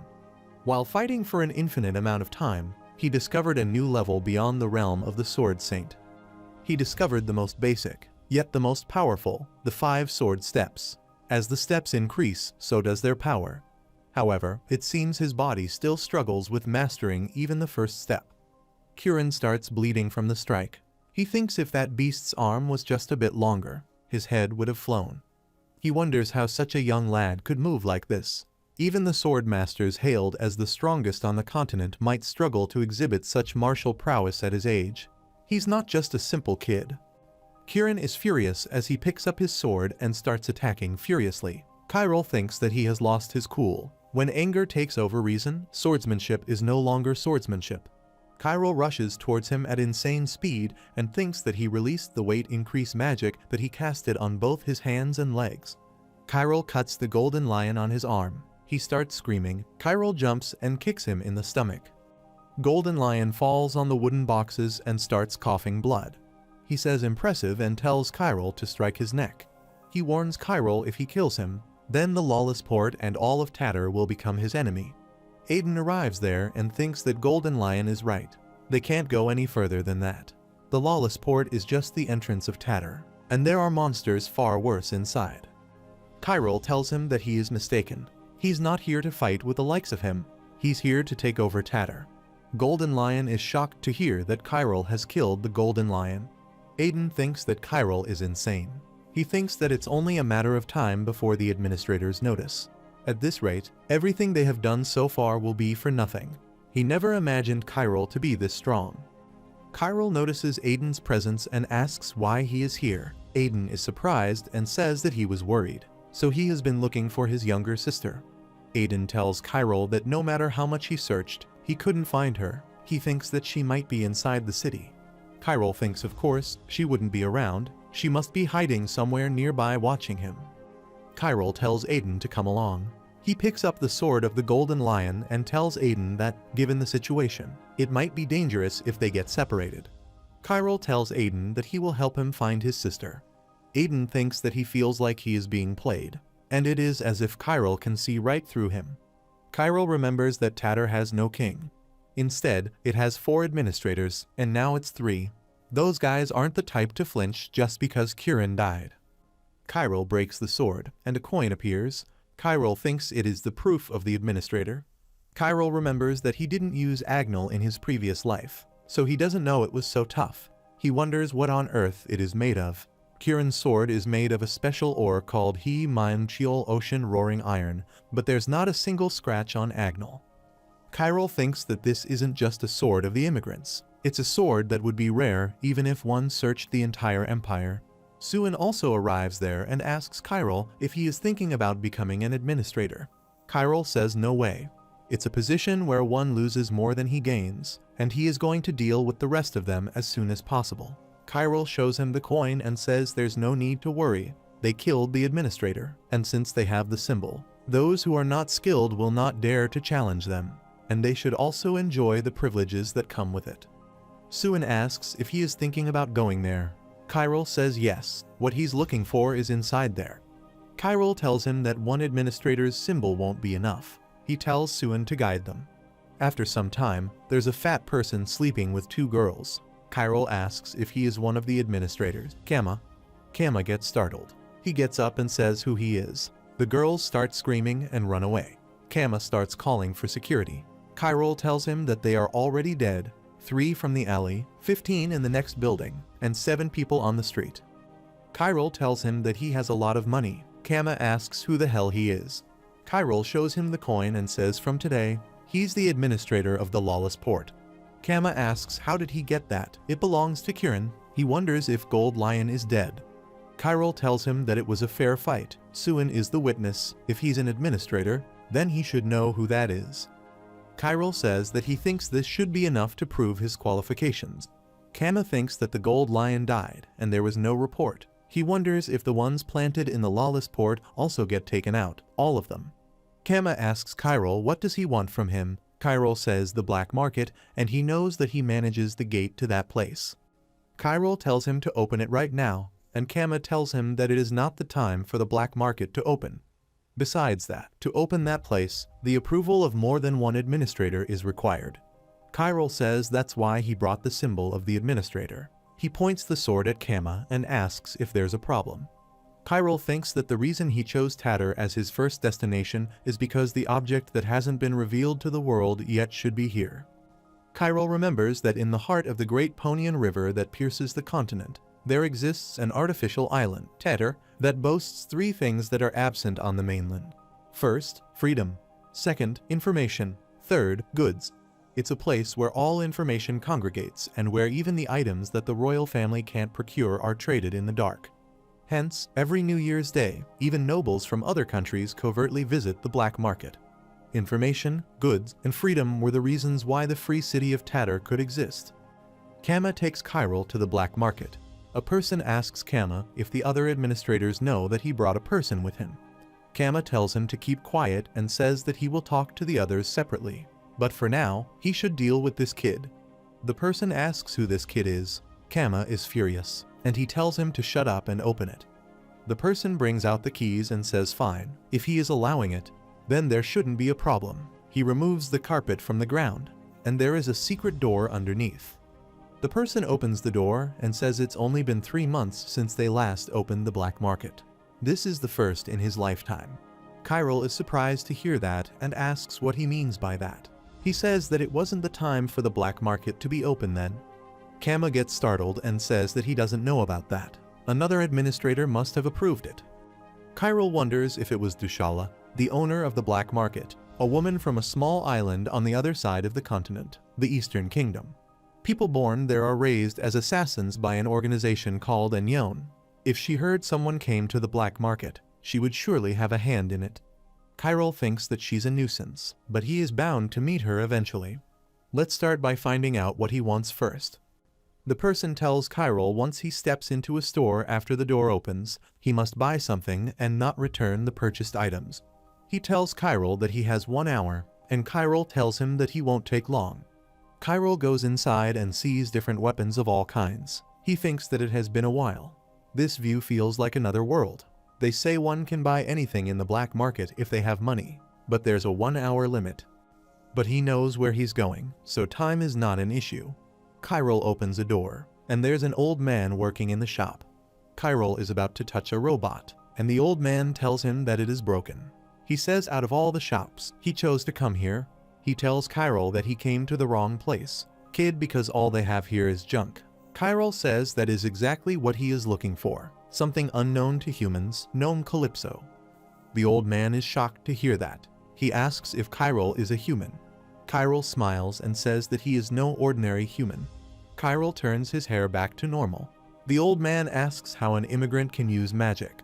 Chiral remembers that his friend Mog told him that since ancient times, gnomes have been paying tribute to dragons, and in terms of crafting magical artifacts, they're even better than the dwarves. Until recently, there was one creature that often came to them as a rare find, bringing something quite interesting. Kyril tells the old man to show him an offering for the platinum dragon. The old man asks how he knows this. Kyril tells him that he will not harm him. What Nadi Muag really wants is something unusual. It's not the magical weaponry he created. The old man is angry. He asks how dare he utter such things without knowing anything. He tells Kyril that Mog saved him when he was about to die. Kyril tells him that he is not awake yet, and he knows that he's placing the item to keep his promise of life, but it would be better if he did it 3 years from now. The old man is confused and says that he doesn't understand what he's talking about. He brings out a box and tells him that these are the things he made, and it would be hard to find a treasure like this in any dungeon. The old man thinks that all these goods are so expensive that his jaw would drop open. He doesn't know how much money he has, but it's obvious that it's something that this little one possesses. Kyril looks at the box of things and says indeed, it would be difficult to find in any dungeon. Kyril asks why gnomes always hide things. He says the 4 canines, that's what he wants to buy. The old man brings out a small box and says here it is.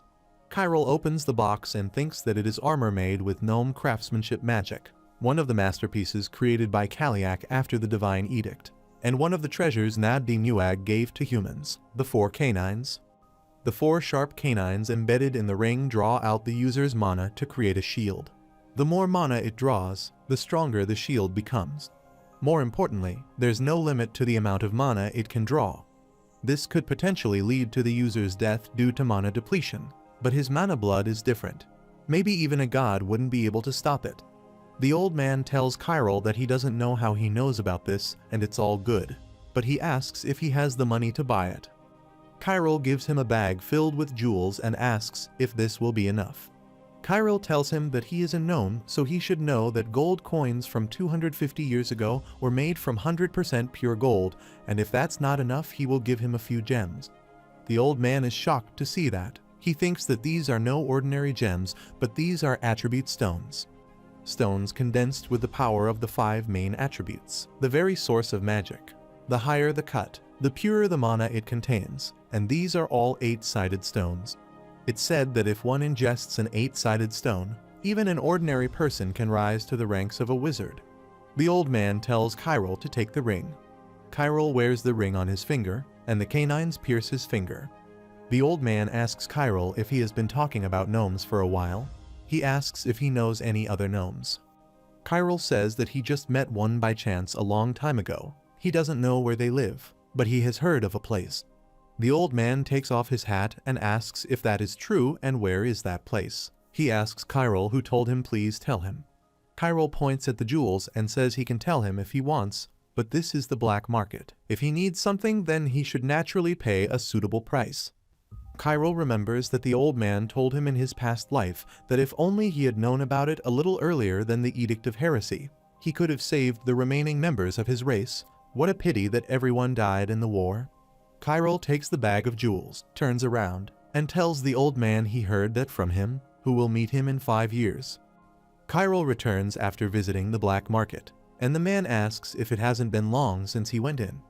Kyril is wearing a steel glove on his hand. He says that he told him it wouldn't take long.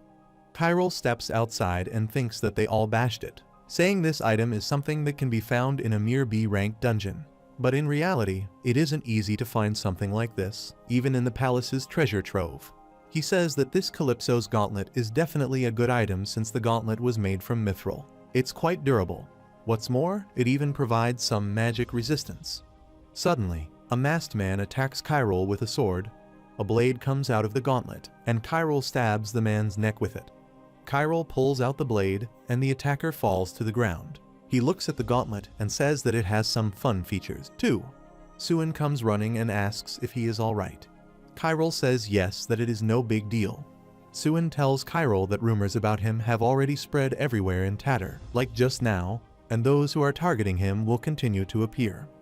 Kyril says it doesn't matter, and it would be better if the managers heard about it. Kyril asks where he is. Aiden Suin tells him that he doesn't know. Maybe he went to find his sister. Kyril asks if they should go meet Dushala, the manager of the black market. Suin tries to stop him by saying that it hasn't been a day since they arrived in Tatter. and yet he's already meeting with 3 managers. Kyril says that it's best to strike the iron when it's hot, so let's just go meet the other one. Meanwhile, at Dushala's place, she is sitting on her chair, and her eyes are covered by a cloth. She asks her subordinates if Kama has opened the black market. She asks how dare he open it without her permission. Her subordinate is wearing a red mask and says that they can't let Kama do whatever he wants. Dushala tells him to forget it because if he joined hands with the guy who killed Kiran, then it'll be hard to do anything right now unless it is the champion of the arena. However, she doesn't know why he hasn't made his move yet. Dushala says that judging by the fact that he knows about their existence, that kid is not someone they can look down upon. She tells him to go investigate Calypso's shop right now and find out what he took. Her subordinate says that the rule states that one can't touch the black market's shops. She asks him who he thinks made that rule. She says that he dared open the black market without her permission and ran wild in Tatter. She orders her men to go find out about that kid's location. They will take the initiative before Kama can use his influence. Suddenly, Kyril opens the door and says there's no need to look for him. Dushala is startled to see that. Kyril tells her not to do anything stupid. He doesn't want to see blood being shed for no reason. Her subordinates are about to attack Kyril, but Dushala stops them and tells Kyril that it is better that he came here himself. She tells Kyril to have a seat, serves him tea, and says let's hear why a famous celebrity would come all the way here. Kyril says that he will come straight to the point. He came to make a deal. She tells him that he is being overconfident. The person who killed a manager and even went to the black market still has something he can gain from this place. She asks if he isn't being too greedy. Kyril tells her that those things didn't satisfy him. Dushala tells him that in this world, there are things he can have and things he can't. Even if Tatter is a free city, there are rules to be kept. Kyril throws his sword at the curtain behind Dushala. She is shocked by it. Kyril tells her that her subordinate's stealth skill is quite good. He asks if that is the only card she has. There is blood on the curtain, and a masked man falls from behind the curtain. Kyril has a glass in his hand and says assassins and poison tea. That's just classic. He pours the tea onto the table and tells her that it's quite an interesting place she got here. Kiran, an imperial aristocrat. Kama, an immigrant. And a mixed breed Suan and even an Easterner, Dushala. Dushala is shocked to hear that. Kyril tells her that he knows why she fled from the east, from the hell where the entire island population is raised as assassins to serve a single leader. After going through training so harsh that more than half of the people die, even if one becomes an assassin carrying out special missions across the continent, they are nothing more than a chess piece played in the hands of others. Kyril tells her because she didn't want to live as someone's puppet anymore, she must have come to the free city of Tatter, where many immigrants gathered. However, in order to maintain this place, she had to rely on the arena and the black market, and even after she ran away from the empire and the nobles, she had no choice but to bring them back, since she needed their money. Kyril tells her that she must have noticed this too, although she used Kiran and Kama to escape the eyes of the empire and the duchy, but she can't keep running the city like this forever. Kyril says that she can never escape the clutches of the empire and the nobles. Kyril asks her if she doesn't want to see a bigger world. She gets angry and asks if he thinks running a city is easy. Dushala asks what he can do when he's surrounded by these kingdoms. She asks if he is thinking about going on a continental conquest.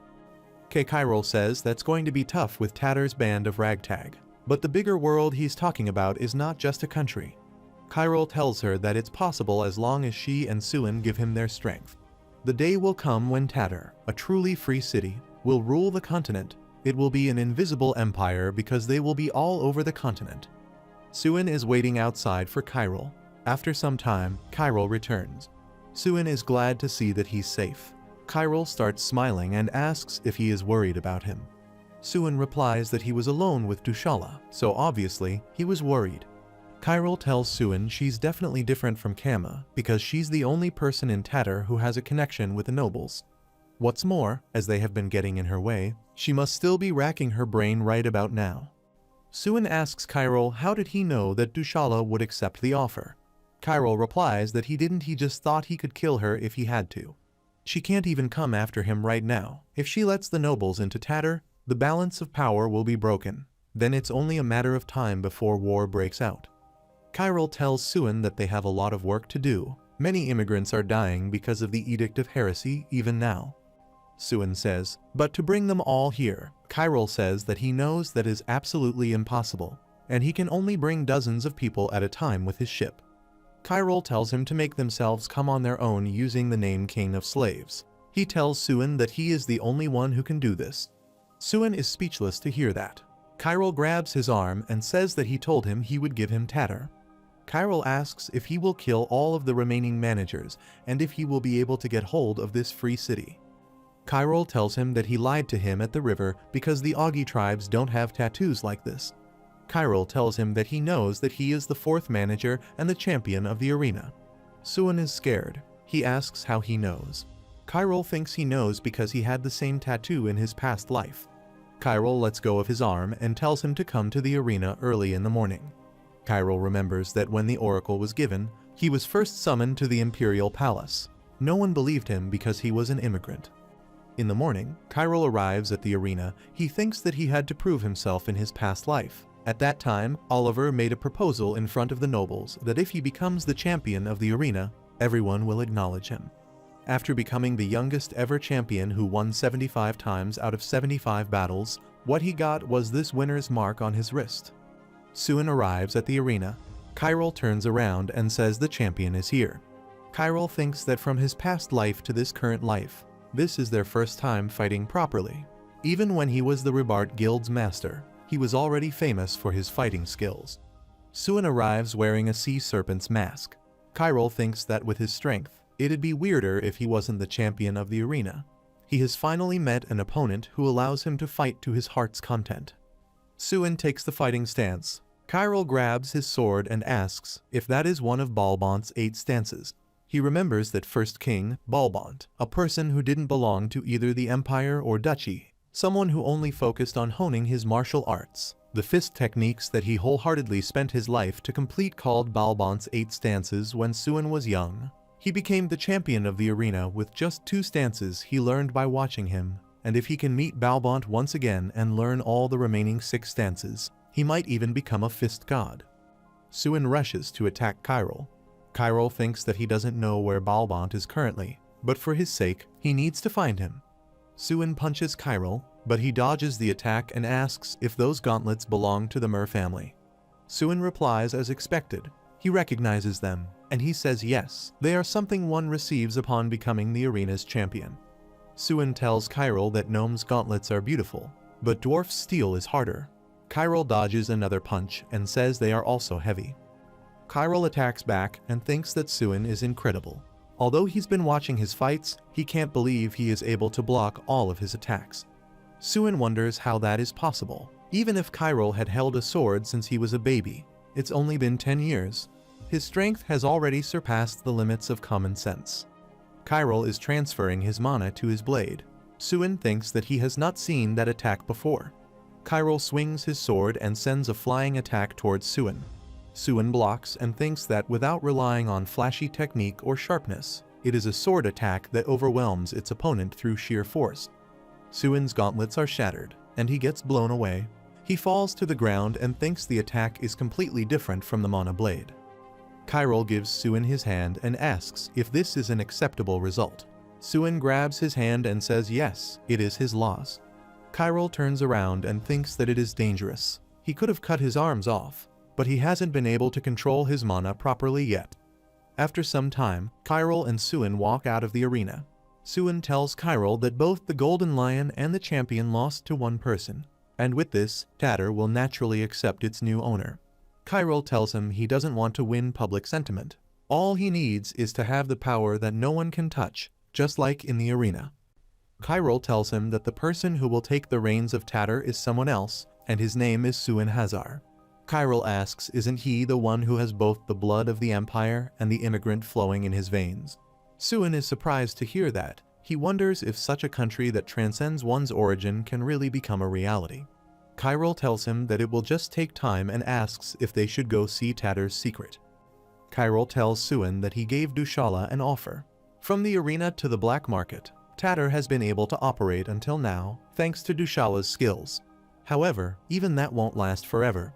While controlling the growing number of immigrants, she has been using the notoriety of the lawless port and gathering the challengers from Kama's slums to stay out of the continent's sights. Last but not least, the making of the king of slaves, by coordinating the notoriety and fame of the three at the same time, has been keeping the city away from the noble's eyes.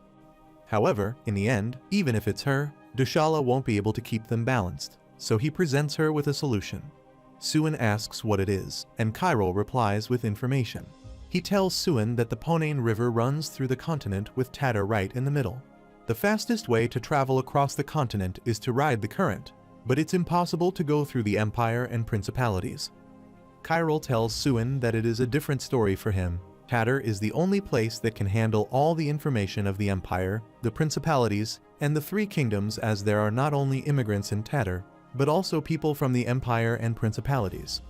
Tatar has become a base for the immigrants scattered throughout the continent and a hub of information collected through the Ponane River. However, if they move rashly, they may alert the empire and the principalities.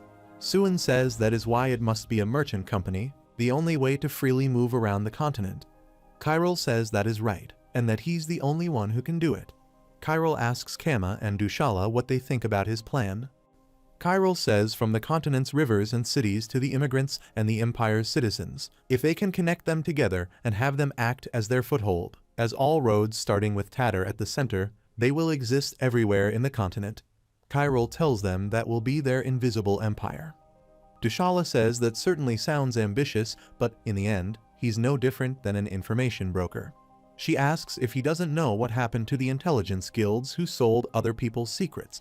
She tells Cairo that he could be working for the empire. Cairo shows her the badge Cruel gave him and says they should realize what it is.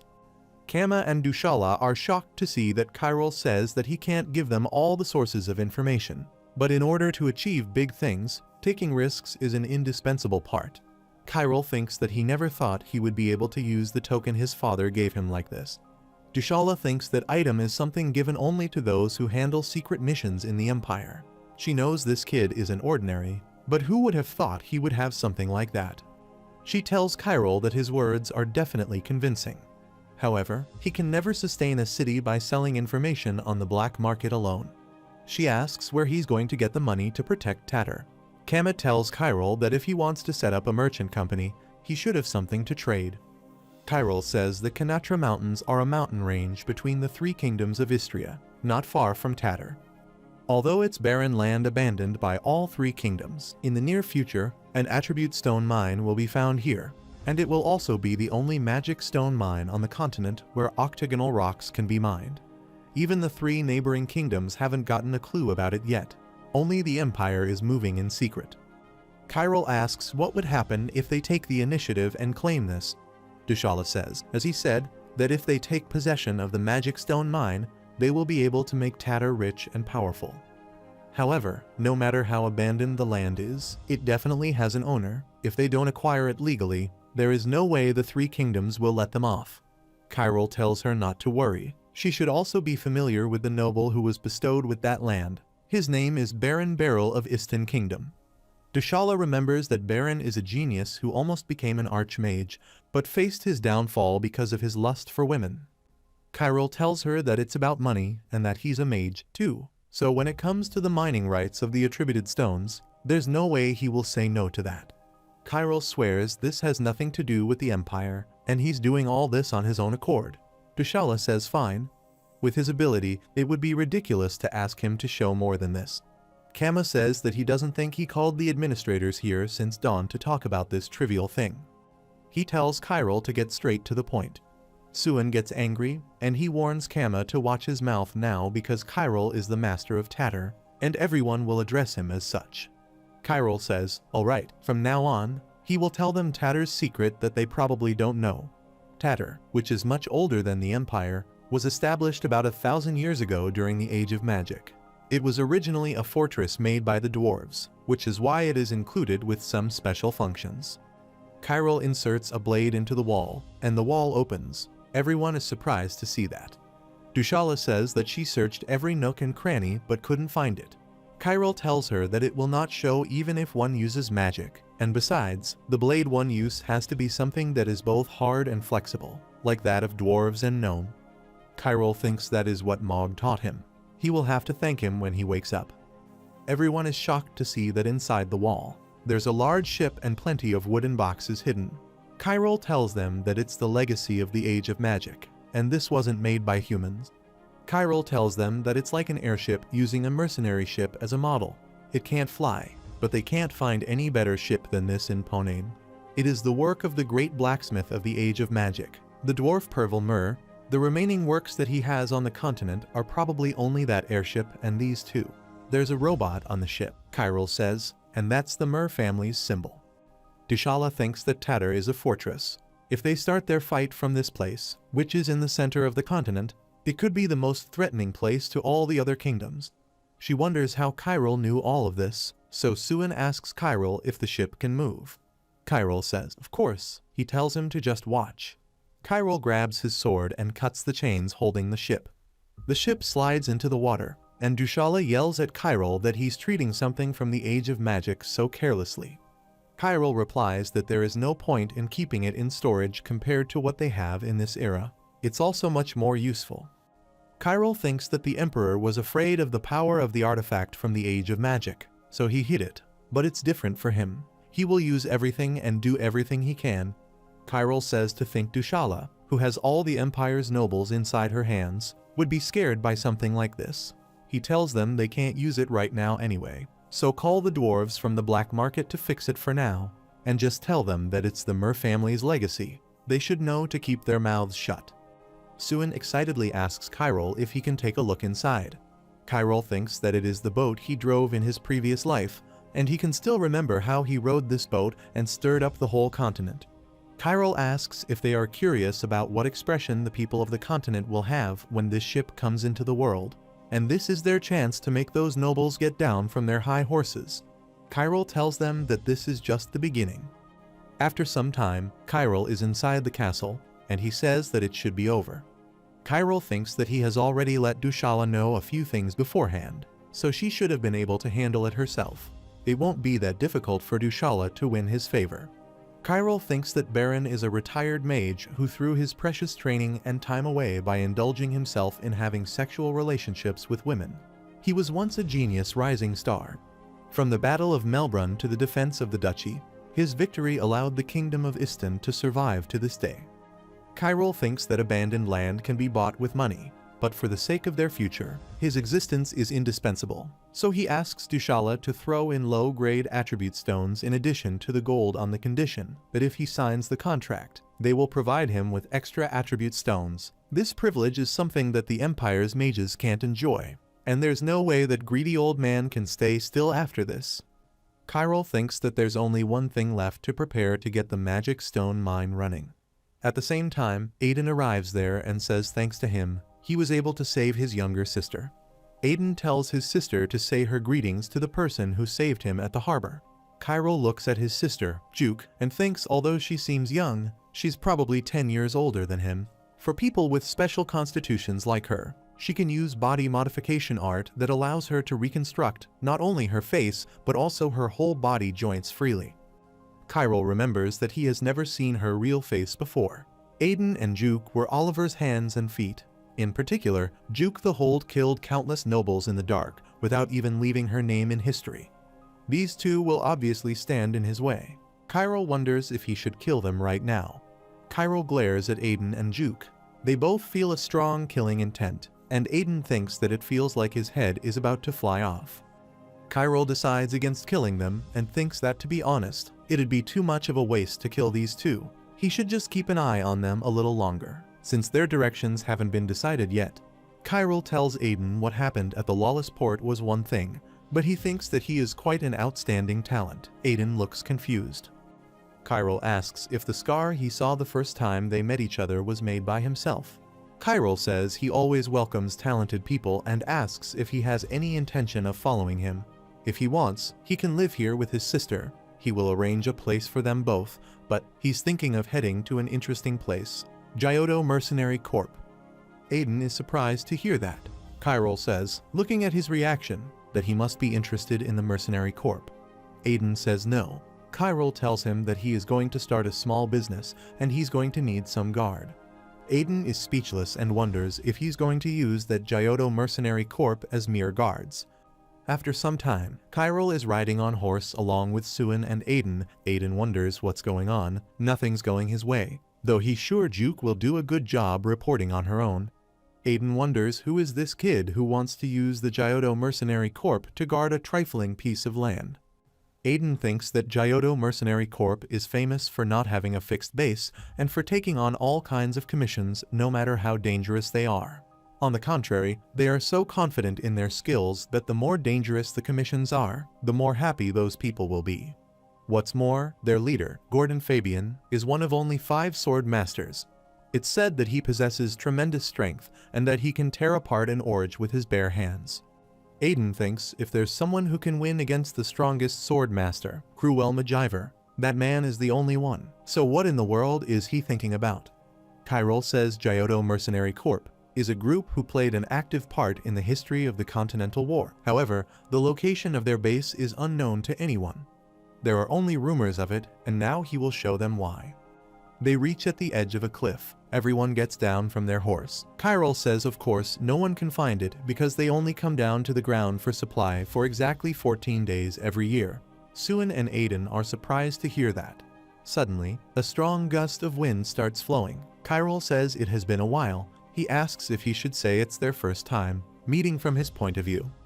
A flying boat appears in the sky out of nowhere. The boat starts landing near the castle. Kyril starts walking towards the boat. Some guards stop them, and they ask who they are and why they are there. Kyril replies that he knows about this place. He came to meet with Captain Gordon for business, and he would like to entrust him with a commission. A person arrives there and says if he came here knowing that much, there's no way he wouldn't know how they take their commissions. He says they only receive commissions through their branches and asks Kyril who the hell he is. Kyril thinks that he is Jagan Luke, vice captain of the Gyotto Mercenary Corp. Kyril remembers that when Gordon Fabian died of chronic disease, the Gyotto Mercenary Corp immediately became subordinate to the Empire, which means that he already joined hands with the Empire when Gordon was alive, so that makes him a traitor. Kyril thinks that he will not let things go the way the Empire wants them to in this life. Kyril tells Luke that he came to make a deal with their captain. Luke thinks not with the Corp, but the captain himself, and saying that he wants to meet Gordon Fabian in person means that he's ready to risk his life. Seriously, he is such a cheeky kid. Aiden whispers, "Isn't this dangerous?" Suin tells him to trust Kyril. Luke says it is interesting and snaps his fingers. A door opens on the boat. Luke tells Kyril that he will let him meet with the captain. However, he can't guarantee their safe return. After some time, they arrive at the office of the captain. Fabian says it has been 30 years since their Gyotto Mercenaries Corps establishment, but he is the first person to have come here. Fabian has red hair and a strong, muscular body. He asks Kyril who he is. Kyril thinks the closer he looks at him, the more monstrous he is. This is his first time seeing him in person since he died of chronic disease in his past life. Now that he's in front of him like this, he doesn't know whether or not his father will be able to win against him in a fight. Kyril wonders if he is scared, even if he was a sword saint in his past life. As a 12-year-old kid, he can't help but be nervous right now.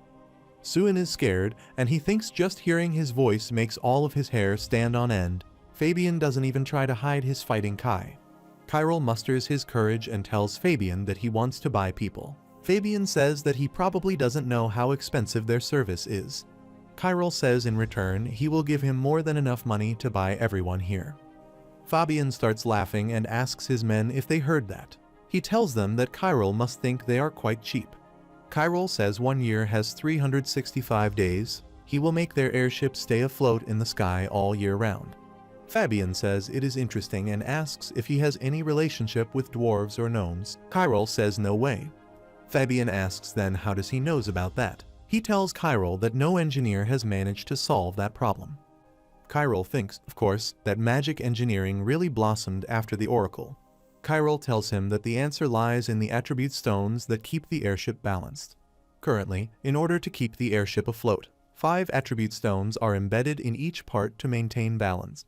It's not a bad idea, but in order to balance it, he'll have to use one attribute as the foundation, and the ideal method would be to combine all the attributes. Fabian gets angry and says there is no way that it's possible because it will cause a huge explosion. Chiral says that would be the case if they are incomplete attribute stones. But what if they are perfect attribute stones? Chiral tells him that he is talking about octagonal stones, a pure octagonal stone that has a low risk of combinational failure and is very effective. Fabian says those gemstones are rare even in the Imperial Palace. He asks how a mere kid like him can get them. Chiral tells him that if he didn't have his own method, he wouldn't have come here in the first place. Fabian starts laughing hysterically and says what an incredible brat. He tells Chiral that was some interesting story, then lets him ask this one thing. Fabian asks Chiral about the place where he can get the octagonal stones, and he asks what he would do if he took them by force. Fabian glares at them and throws a punch in the air. A strong gust of wind strikes Chiral, and he blocks the attack. Fabian says he probably knows this already. If he wants to sign a contract with the captain, then he has to take one of his attacks. Fabian says he is surprised that Chiral was able to stop his attack without falling on the ground. He tells Chiral to work under him, and he will give him the position of his vice captain. Luke is annoyed to hear that. Chiral tells Fabian that he would have wavered a bit if he had offered him the Gyaudo mercenary corps itself. Chiral wonders if Fabian is that strong. If it hadn't been for Calypso's gauntlet, his left arm would have been blown off. Chiral thinks that there are many strong people in the world, although in his past life, they disappeared due to old age. However, in this life, he wants to win against these guys not by age, but by skill. Chiral brings out his sword and says it wouldn't have ended like this if he was serious. He asks Fabian if he was looking down on him because of his age. Fabian looks at his arm and sees some blood coming out of a cut. Chiral thinks that he can get a contract if he manages to block one of his blows, but if he succeeds in counterattacking, he can make an alliance with him. Fabian looks at his arm and says it is fascinating. Suin and Aiden wonder if Fabian is even human. Luke thinks that he managed to not only stop the captain's attack, but also make a counterattack himself. Fabian starts laughing and tells Chiral that he likes him. He orders his men to bring him the contract. After some time, they are sitting on a table. Luke hands his captain a pen to sign the contract. Fabian grabs the pen and signs the contract. He shows Chiral the contract and asks if he knows what this blank contract means. Chiral says it means he will do whatever the other party wants without attaching any other terms. Chiral tells him that kind of contract is pretty dangerous for him, too. Fabian is surprised to hear that. He tells Chiral not only did he manage to block his attack, he even counterattacked, and that alone gives him the right to establish this kind of contract with him. Luke thinks that not only did he not die, but he also got the captain to sign a contract with him. What's more, it's a blank magic contract, and he doesn't like him at all. Fabian asks what his name is. He smiles and says that his name is Chiral. After some time, Luke gives Chiral a tour of the place and tells him that at least 10 gold per person ranking also exists within the mercenary corps from B to S. He supposes he must know that the rank of the Gyaudo mercenary corps is different from that of other mercenary corps. Luke takes Chiral to a room and says they're the soldiers he's going to hire from. Chiral looks at the contract and says that he has decided he will hire these three, Mikhail, Tyrell, and Morris. Chiral says depending on the work progress, he may hire some more, but he can do it through the branch. Luke is surprised by Chiral's selection and thinks that Mikhail is a new B rank who only joined recently. He smirks and thinks that a brat is still a brat. Luke calls them to come forward. Mikhail arrives, and Chiral thinks they will meet again. Mikhail salutes Luke and asks if he called him.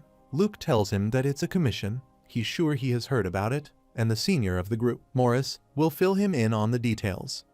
Mikhail replies, "Yes, sir." Chiral says he must be Mikhail, and Chiral tells him that it is nice to meet him. Mikhail shakes Chiral's hand and wonders what's going on with this kid who is acting like an old man. Chiral says it looks like his torn skin hasn't healed yet. He must be training hard. Chiral asks how long he has been holding the sword. Mikhail says it has been 5 years. He wonders why his first mission has to be given by some noble's son like this. Chiral tells him that to think he was able to join the Gyaudo mercenary corps with less than 5 years of experience with the sword, his skills must be incredible. Mikhail says no, but he accidentally caught Captain Gordon's attention.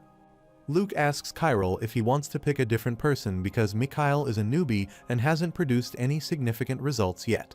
Chiral says that he thinks someone said that the B rankers of the Giotto Mercenary Corps are different from the other B rankers. Luke tells Chiral if he can't live up to his expectations, there will be no refund. Chiral says that he will take him, and even give him the pay equal to that of 2 people, but he has a condition that Mikhail must not use the sword. Mikhail is shocked to hear that and asks how he is going to fight them. Chiral remembers that in his past life, Mikhail was leaning against the monsters' corpses, covered in the blood of the trolls. Chiral asked him if he came from the Giotto Mercenary Corps, and Mikhail replied yes. Chiral said that he had heard that joining the Giotto Mercenary Corps was not an easy task. Mikhail told him about 8 years ago. The Giotto Mercenary Corps happened to pass by his village when the trolls were raiding it. It was then that he met Captain Gordon for the first time. Chiral said it seems not all sword masters have good eyesight, but he told Mikhail the reason he was able to defeat the trolls wasn't because he was good at swordsmanship. Chiral told him that his talent doesn't lie in swordsmanship but somewhere else. Mikhail asked what he was talking about. Chiral told him that things might have turned out differently if he hadn't met Gordon. Chiral thinks that things will be different this time because Mikhail met him before Gordon Fabian started teaching him. Chiral thinks that someone like Mikhail should be a mage, not a swordsman. Chiral hands the contract to Suin and tells him to give it to Dushala. Suin asks if it will be all right. Chiral tells him not to worry. They're all people who can protect themselves, and he needs his steering to get into Tatar.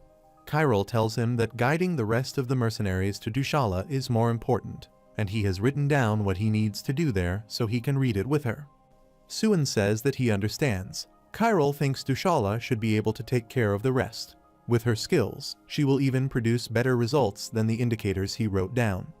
Chiral thinks that it will take at least half a year to discover the magic stone mines in the land purchased from Baron Beryl and the other 5 territories, and it will take another half a year before the octagonal stone is his. If they hurry, it's possible to acquire it before the oracle is given. But before that, they will be able to prepare for the imperial war that decides the fate of the continent. The board is set. Now it is time to get himself together. Chiral tells Mikhail that it is time for them to depart as well, and Mikhail replies yes, sir.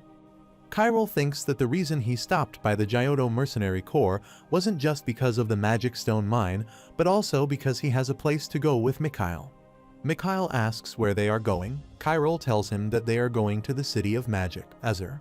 Azur is a beautiful city surrounded by trees. It is built round and symmetrical. After some time, they arrive at the city. Mikhail is excited to see the magical city and says that it is like looking at another world. Chiral and Aiden look at Mikhail. Chiral says that he looks very excited, and Mikhail tells him that he has never seen a city this big before. Chiral tells him that it's not just a big city. This is where the 2 great magic societies, the Dawn Society of the Ivory Tower and the Immortal Society of the Antiquarian Grand Library, started before splitting into branches. It's said that a council of 7 elders who have existed since the beginning of time spread the knowledge of magic all over the continent, founded this city, and built 7 towers each. Among those 7 towers, the tallest and most brilliant tower belongs to Elder Alan Xavius. It is said that it has existed since the beginning of time, long before Archmage Kai Eshir's era 250 years ago. Mikhail says there's no way someone who has been living from the beginning is still alive. Chiral thinks that for someone who spent most of his time in his previous life in Tatar's Stadium or the Southern Desert Arena, he would have thought he would be able to find Azur. Chiral tells them after they pass through the gate, let's split up. Chiral tells Aiden to go look into places they can stay and meet him at the plaza in an hour. Mikhail asks what about him. Chiral tells him that he has other work to do and that he will need him to enter a contest instead. Mikhail excitedly asks if he is planning to participate in the magic contest, and Chiral replies that they will both participate. Mikhail is shocked to hear that. Chiral thinks that just like in Tatar's Colosseum, there are many contests in the Magic City. Their participants aren't just people from the 2 magic societies, but also free mages who do mercenaries' work or state-affiliated mages. Anyone can freely test their magic and compete. Chiral tells Mikhail this is an invitation. It'll prove his identity, so take it with him because he spent a lot of money to get it. Chiral gives Mikhail a scroll. Aiden looks at the scroll and realizes that Red Seal belongs to Baron Beryl. He wonders when did Chiral prepare something like that. Mikhail looks worried. Kyril tells him that he shouldn't worry, since no one will pay attention to him and it's just an invitation from a retired old mage.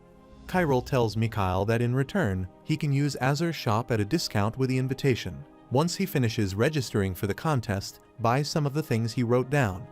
Kyril tells him to meet him again at the plaza in an hour. Mikhail takes the scroll and says yes sir. Kyril leaves. He remembers his conversation with Dushala. Dushala asks wouldn't the Antiquarian Grand Library be the best, because it's the place with the most magic books on the continent. Kyril says that he may consider it if he becomes the head of the Immortal Society, otherwise, he has no intention of working for the Magic Society. Kyril asks her to tell him what can be done in the current situation. Dushala says that she thought he would try to take over the Magic Society. Kyril says it's not that he hasn't thought about that, but they can worry about that later. Dushala tells Kyril that if his current goal isn't the Magic Society, then the only way to get a high-ranking magic book would be to win Azur's contests, but honestly, that's close to impossible, since they are contests sponsored by the Magic Societies and the finals are set to be between the Dawn Society and the Immortal Society. However, there are people like them in Azur.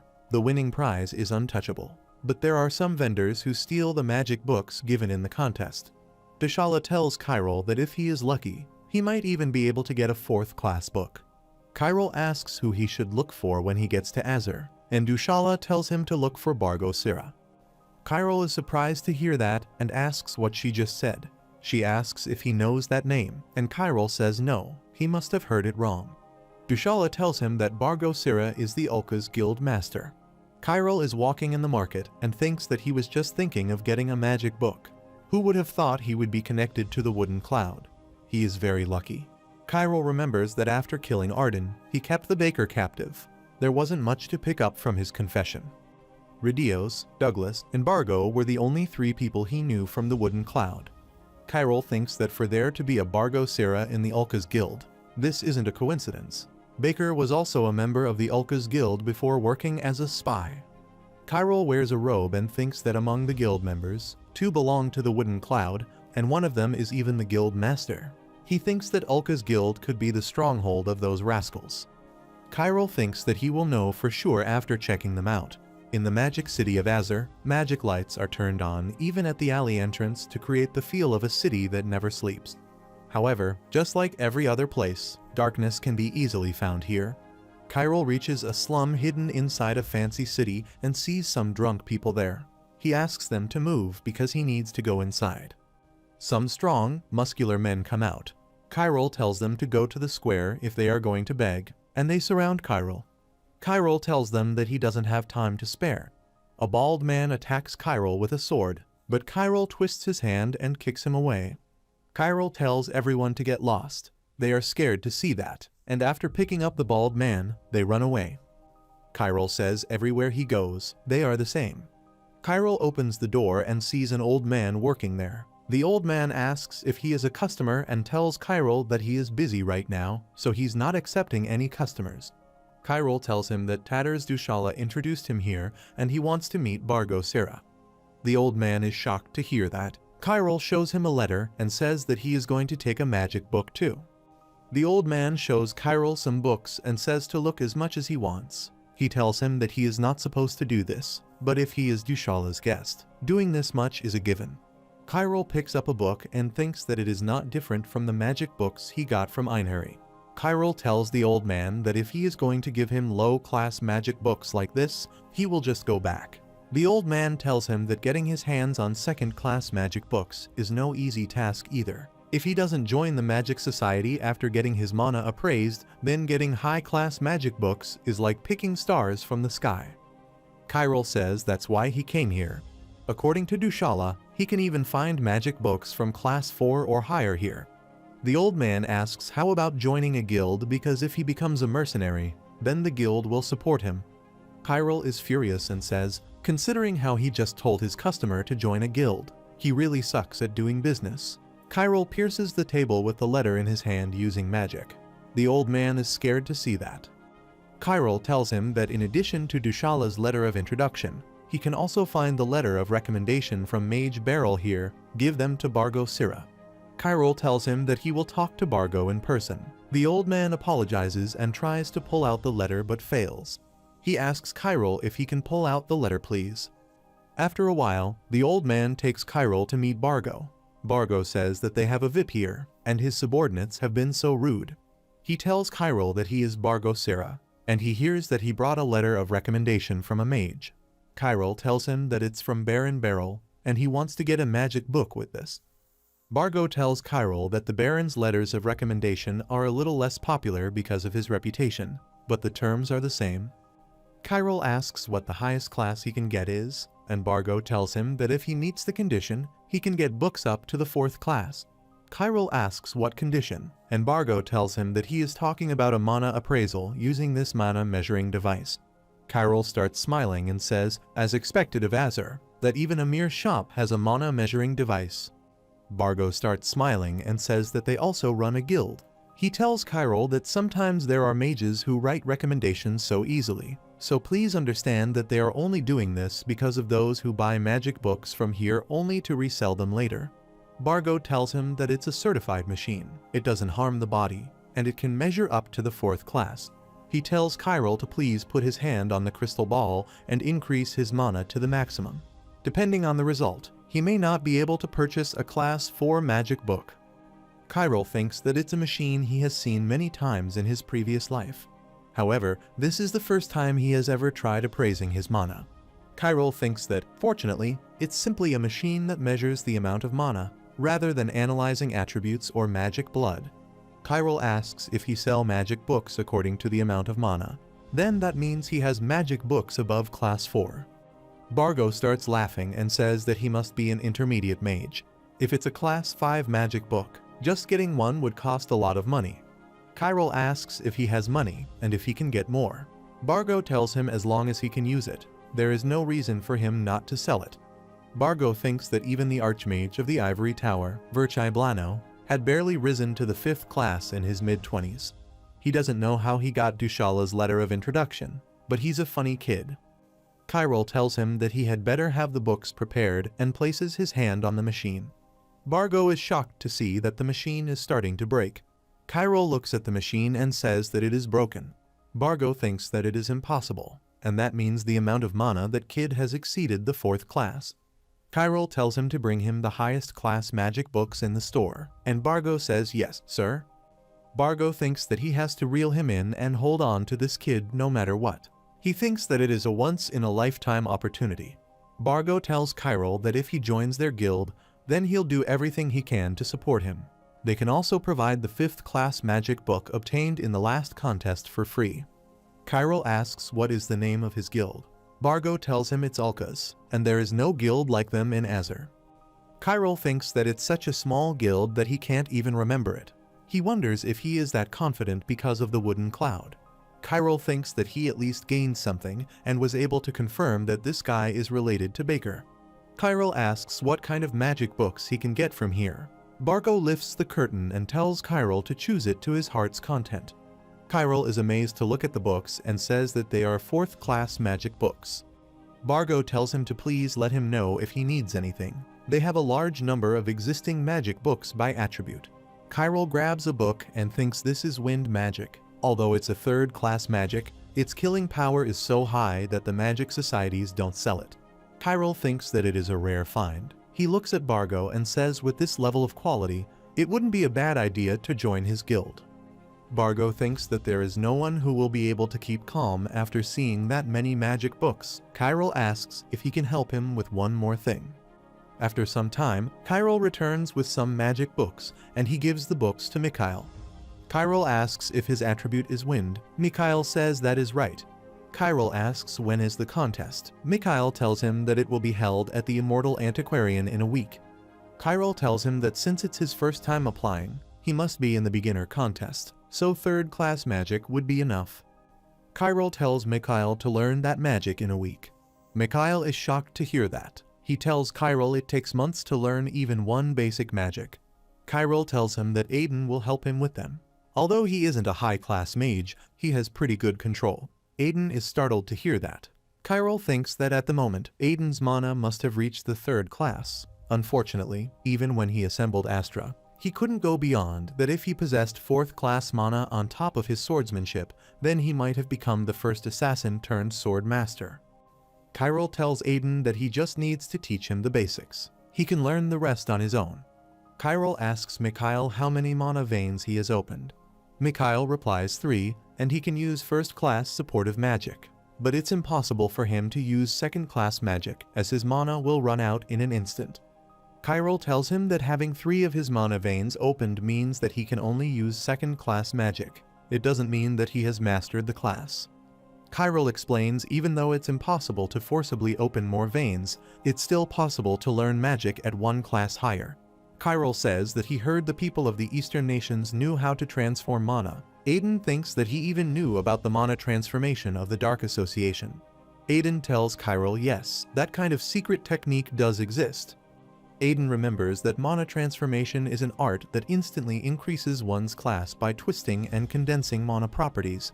Even children selected from the Dark Association have to go through years of arduous special training in order to master it. Yet he wants Mikhail to learn and master it in a week. Chiral asks Aiden to teach Mikhail. Aiden agrees and thinks if he teaches Mikhail only the basics, then he will give up on his own. After a few days, Mikhail is training in the forest. Chiral is watching over his training and thinks that he is a genius.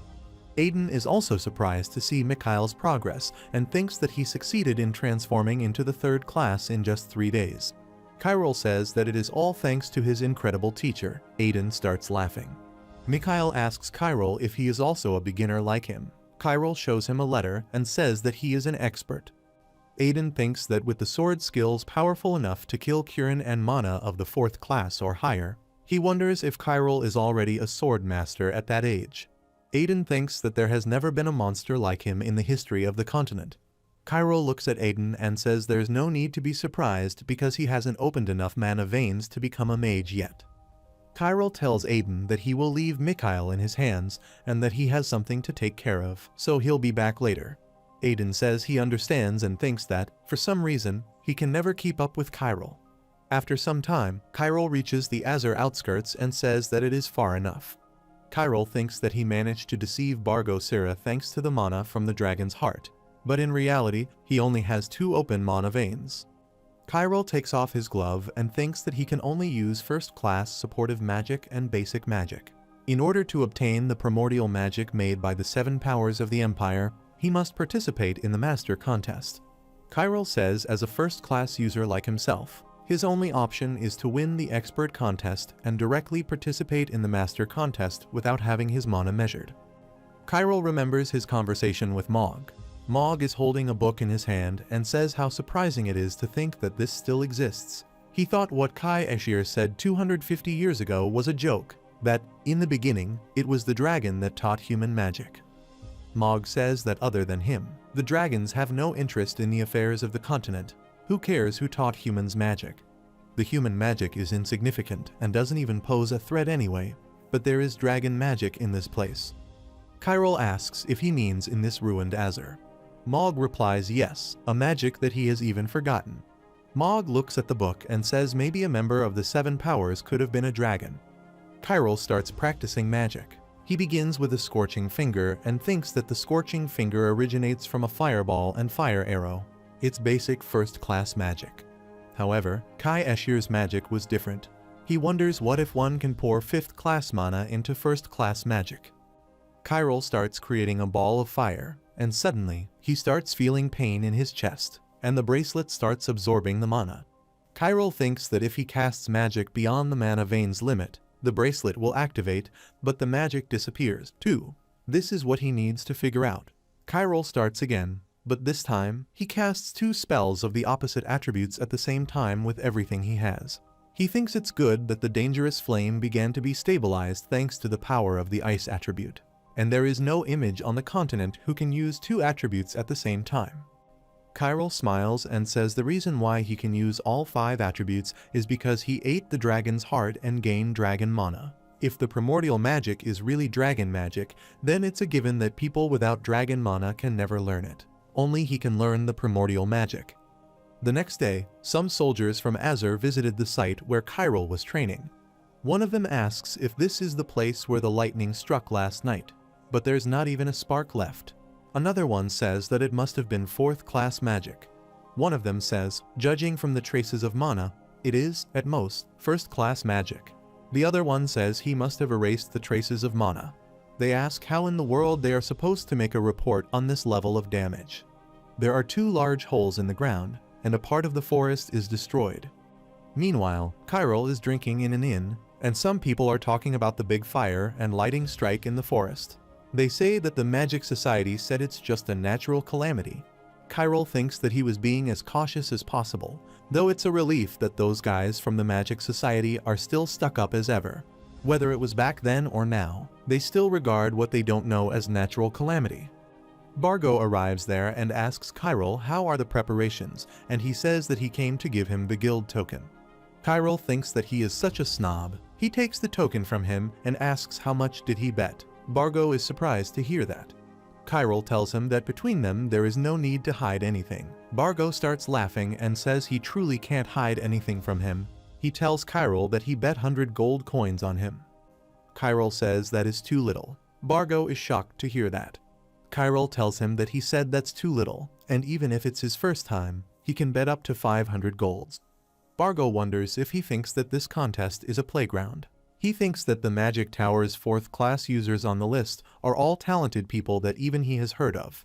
It might be impossible to win, but this could be a golden opportunity to win Chiral over. 100 gold is the optimal amount that he can spend to show his sincerity even if they lose. Chiral says it's such a great opportunity to earn a fortune, but what a shame. Bargo starts laughing and tells Chiral that he loves his confidence. With that spirit, they can aim for the championship. Chiral thinks that he has no intention to waste too much time in a place like this, since he has a lot to do and a lot to acquire. This is simply one of the hurdles that he must overcome. Chiral remembers that after Oliver ascended the throne and before the oracle was given, an imperial war took place in order to unite the whole continent. At that time, he was the first one to take the lead against countless mages. He still remembers when his life was in danger, but in the end, he was the one who came back alive. Compared to them, 4th class mages are nothing.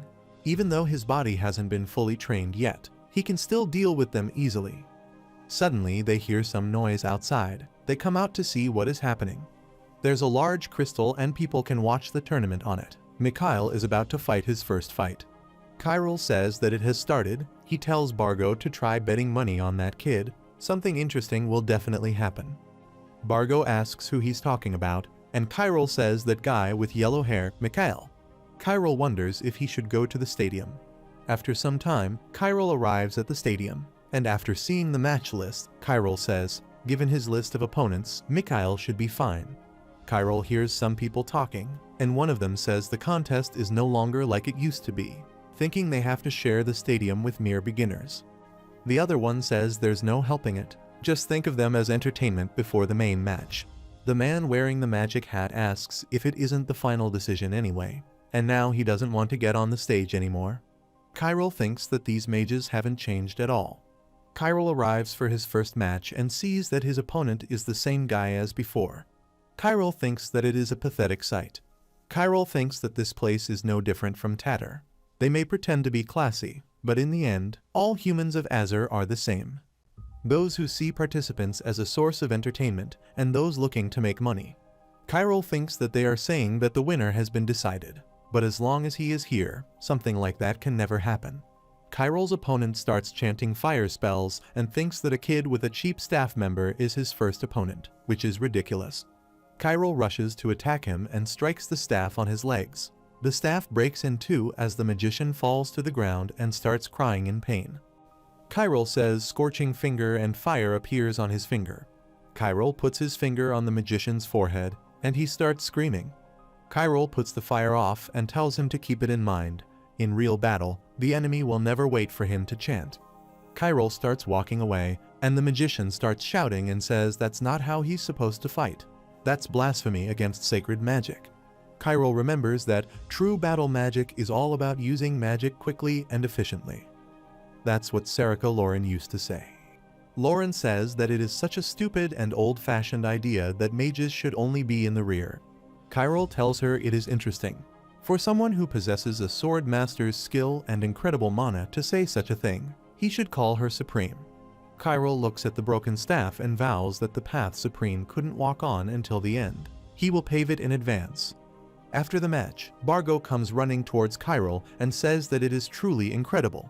He attempts to hug Chiral, but he moves aside. Bargo says that he taught those cocky mages a proper lesson.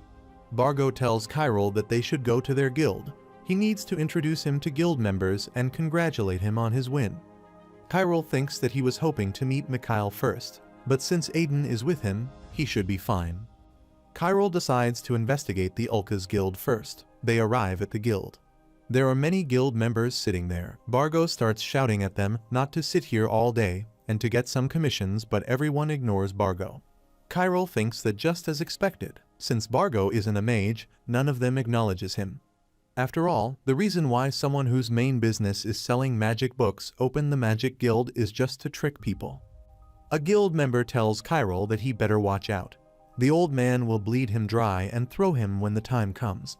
Bargo tells Thompson to shut up and warns him that if he is going to talk nonsense, he should hand over that stuff and go home. Thompson says even if this was a piece of firewood, he's not giving that kid shit.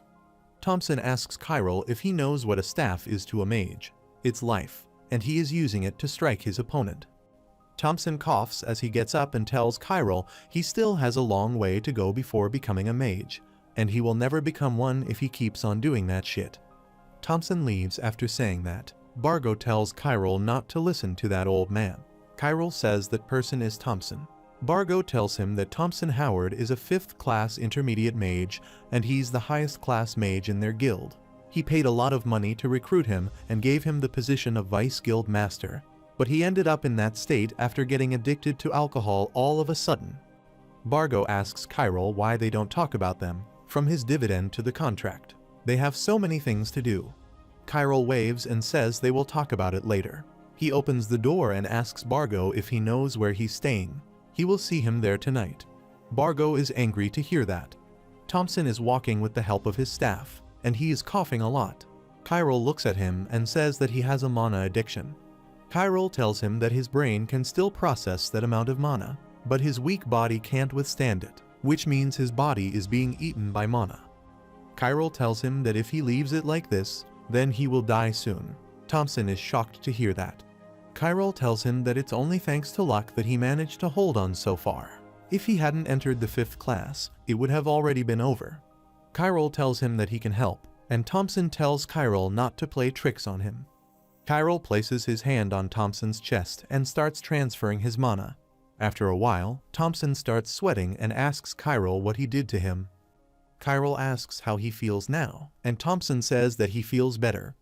Chiral tells him that it is just a temporary measure. The cure only became known later, but fortunately, he also knows the cure. Chiral tells him that he will treat him, and in return, there's something he needs. At night, Chiral returns to his place with Thompson's staff. Mikhail is happy to see Chiral. Chiral says that he heard Mikhail made it to the finals. Mikhail excitedly tells him that he never thought he would be able to do it. Mikhail tells Chiral that after watching his battle, he wishes to do as well as him. Chiral says that he will probably have to fight against him in the expert contest. For now, just concentrate on winning the beginner contest. Chiral places his hand on his shoulder and tells Mikhail that he is different from those mages who have no practical experience. They are both going to win this contest. Mikhail says he will never lose to those mages who stand still and chant their spells. Chiral tells him to keep refining his mana, and one day, he will let him meet the best teacher who will bring his potential to its fullest. Chiral thinks that the limit of Mikhail's power is unknown even to him, so they may be able to use it to conquer the Platinum Dragon's lair. However, it's impossible for him to approach him all by himself now. Chiral thinks that he knows Mikhail may feel upset if he hears this, but in order to return to the past, he fought in the tower for so long that it felt like an eternity. That's why he will never be swayed by personal compassion again. Chiral calls Aiden and asks what he can do for him. Chiral says it's nothing special. While he is away, a mage will come to find him, so he just needs to save what he gives him. Aiden says he understands. He thinks that he tried to hide his identity, but now everything is messed up. To think he would even tell him about the Dark Association's secret art. If Master finds out, he will probably kill him. Chiral is sitting outside near a fountain. He's waiting for someone. After a while, Chiral looks up and says he didn't think he would be here, Lord Tapio of the Dawn Society. Tapio is standing there with his subordinates, and he tells Chiral that he would like to offer him a proposal. Tapio tells Chiral to give up the contest. He belongs to a guild who does not belong to the Magic Society, so he doesn't know the true meaning of the contest. Tapio tells him that he will compensate him properly. Chiral asks if this is how they have been competing after acting all high and mighty, and he says the Magic Society is quite rotten. Chiral asks what he is going to give him then, and Tapio tells Chiral that he will give him a magic book equivalent to the winning prize. Chiral thinks that's not a bad proposal. He starts rubbing his ear and says that he doesn't want to. In the morning, there is a notice displayed on the board, and everyone is shocked to see that they are holding the final all of a sudden.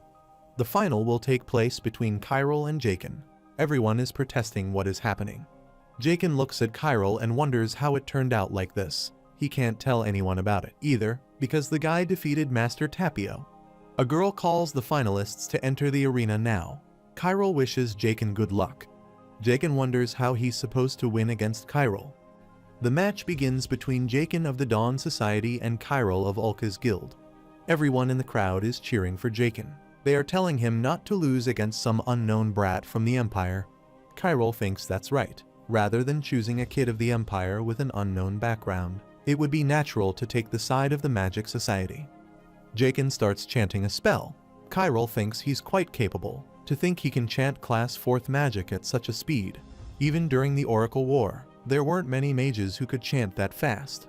During the 400 days of continental war caused by Oliver, in the worst situation in which the whole continent, including soldiers, troops, and mages, suffered enormous damage, God gave the Oracle as if he had waited for that chance.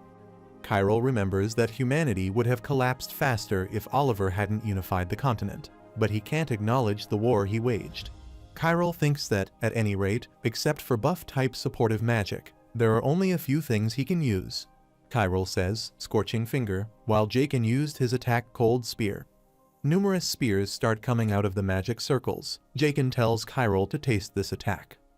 Chiral says, Grease, and suddenly, grease appears under Jaken's feet. He slips and falls to the ground. Jaken wonders why he is using low-class magic, which is only used when one moves luggage. Chiral tells him that this was the spell that was used the most during the Oracle War.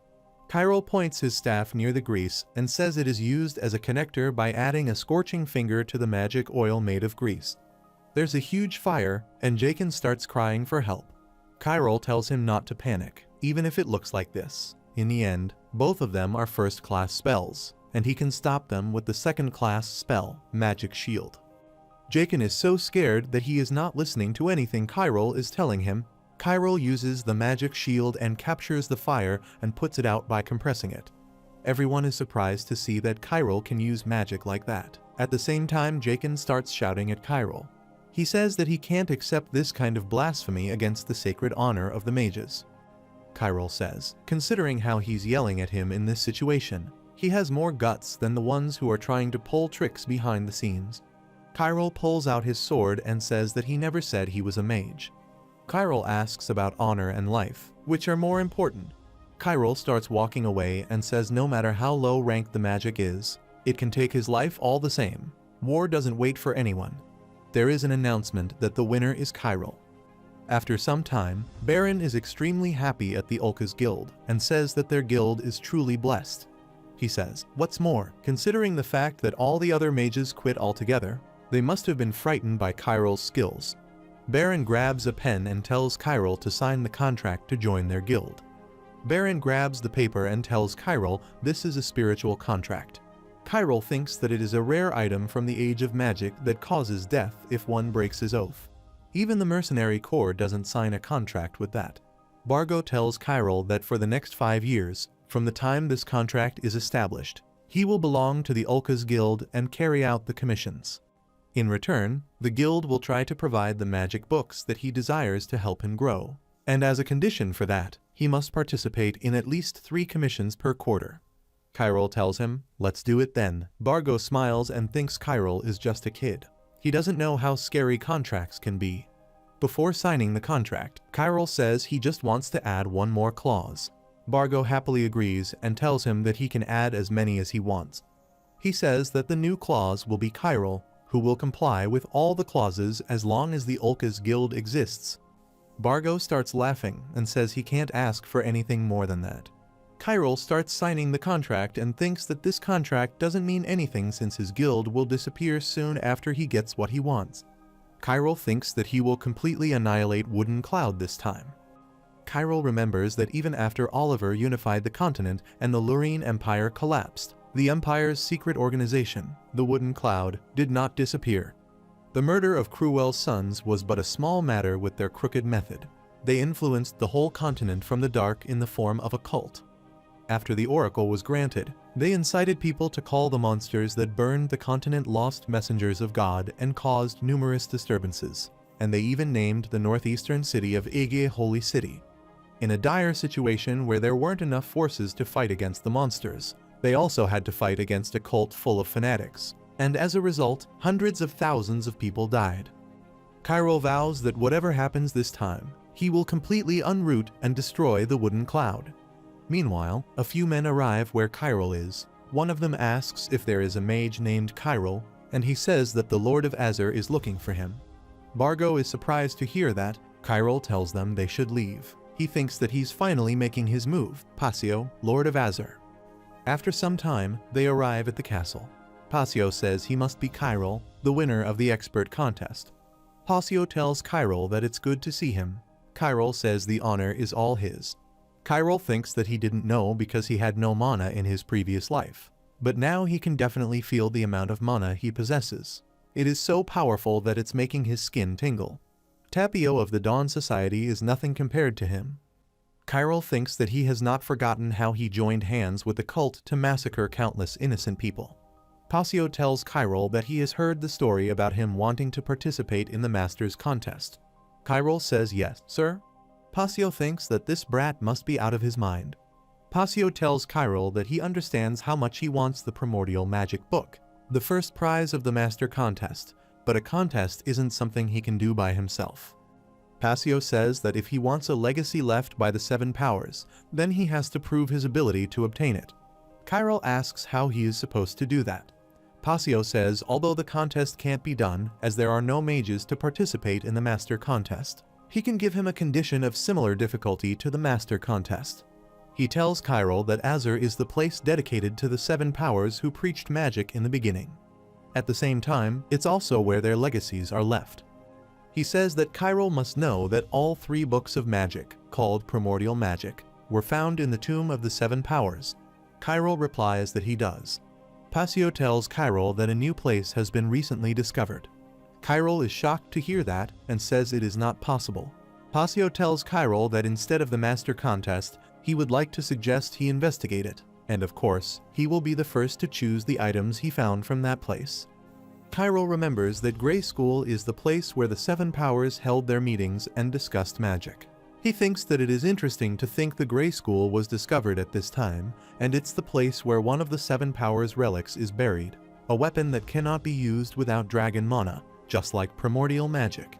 Its name is the Freezing Talon. Chiral thinks that he knows why this old fox is giving him this proposal. He must not want to dispatch the precious mages to a dangerous place that hasn't been investigated yet. Besides, it's still a place unknown to other people. It's an ideal opportunity to secretly get rid of him. Chiral thinks that it would be even better for him. Chiral tells him that he accepts his proposal, and he thinks that from primordial magic to Freezing Talon, he will take anything he can from Azur. After some time, Chiral returns and tells Aiden everything. Aiden is eating an apple, and he's surprised to hear about the relic left by the Seven Powers. Chiral tells him that it will probably take him 2 days. He asks Aiden if anyone will come in his absence. Aiden says no one has come yet. He asks if it's all right with him, and then he may ask what's going on, and Chiral replies that it is nothing. Chiral wonders if Thompson is not done yet. He ordered him to find clue about Bargo. Chiral thinks that there's no way he wouldn't do it because his life was at stake. Looks like he'll have to wait a bit longer. Chiral asks Aiden how long will it take for Mikhail to reach the 3rd class. Aiden says at his current speed, he'll reach it soon. Mikhail is practicing magic. Kyril tells Aiden to make Mikhail a third-class mage in 2 days. He will be leaving for the Grey School now. Aiden is startled to hear that. Kyril tells him if he succeeds, then he will give him what he wants. Kyril thinks that since the entire city of Azur is protected by a shield, he is sure that Aiden hasn't been able to send any messages to Oliver, and that's one of the reasons he kept him around. Aiden looks worried. Kyril thinks that it is time for him to meet Oliver, and it won't be long until a history-changing event happens, the battle for imperial power between the first Prince Ruan and Oliver. After some time, Kyril reaches the Grey School. It's dark, so Kyril lights the place using his magic. Kyril says that it has been a while since he last smelled this. After the oracle, Nad Dimog searched this place and found the freezing talon. Kyril wonders what is this familiar feeling. There's nothing around here, but it feels as if he is submerging in water. Kyril remembers that it was the same feeling when he was in Feral, the huge tower that suddenly appeared with the oracle. It was clean when he attacked this place with Nad Dimog in his previous life. It's too early to conclude that this place has been corrupted, given that the weight he's feeling is still light. It's not complete. Kyril checks the surroundings ahead with his hand and suddenly feels that his hand is burning. Kyril thinks that he needs to stay calm because this is just an illusion. Kyril smashes his hand on the ground and sees that there's a burnt mark on his hand. Kyril recovers using magic, and he says that he is glad that he has mana. He was able to push the poison out quickly. Kyril puts a bandage on his hand and wonders if it is real corruption. A black monster with sharp teeth appears out of nowhere. Kyril remembers that it is a monster that set the whole continent on fire, born from the dimensional debris gathered in the Rift of Creation, an ominous existence that even the gods cast out. Kyril thinks that makes him wonder why that thing is here.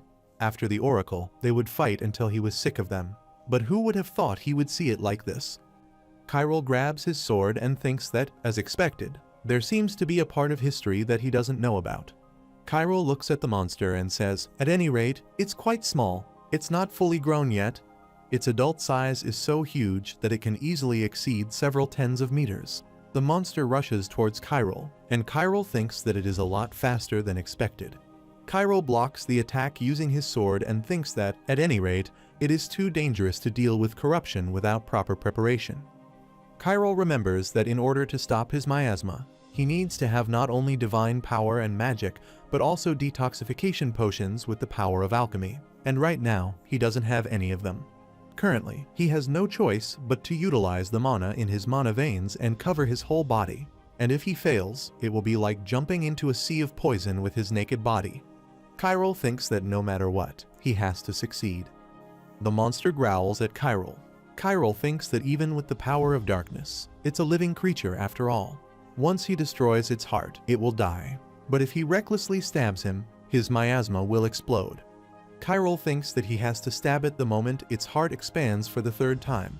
He remembers that it is a method of hunting that had only been discovered after the loss of tens of thousands of soldiers.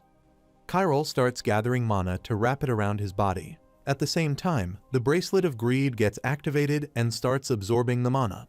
The monster pounced upon Kyril, but he managed to evade the attack. Kyril remembered that in the past, the first army of the Empire was exterminated by a single explosion after aiming for the heart at the wrong time. Kyril is surprised to see that all of a sudden, the mana is wrapping around his body. Suddenly, the monster disappears. Kyril thinks that it is one of the main techniques of the corruption known as mist breathing.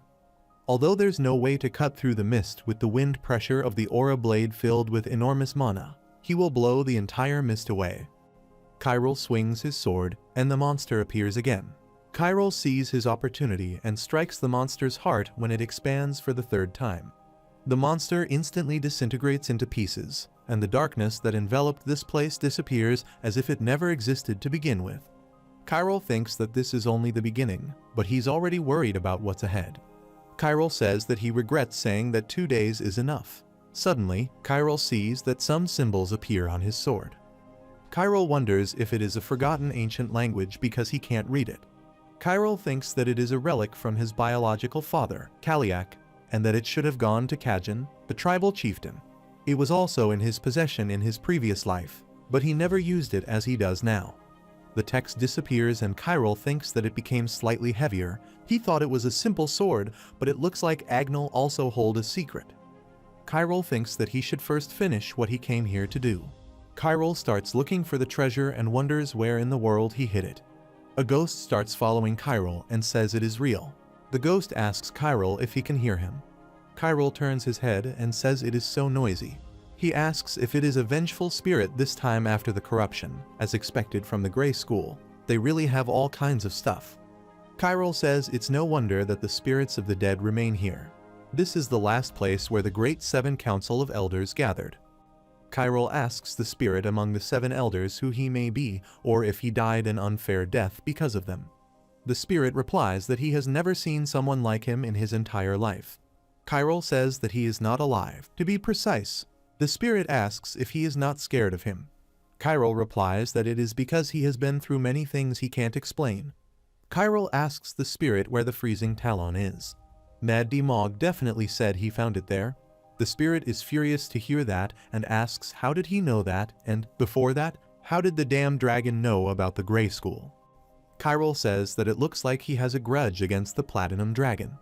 Chiral tells him not to worry. The current him doesn't know about the Grey School. He's currently sleeping in his lair, so it will probably take him a few years until he finds out about this place. The spirit asks what he's talking about, and Chiral says that it doesn't really matter. More importantly, he asks if he thinks a dragon couldn't find this place, let alone a dragon. This place was discovered by the mages of Azur. The spirit replies that it is another story since the school itself isn't what matters. Chiral wonders if that means no matter how incredible of a weapon the freezing talon is. Aside from that, this place is hiding more amazing things.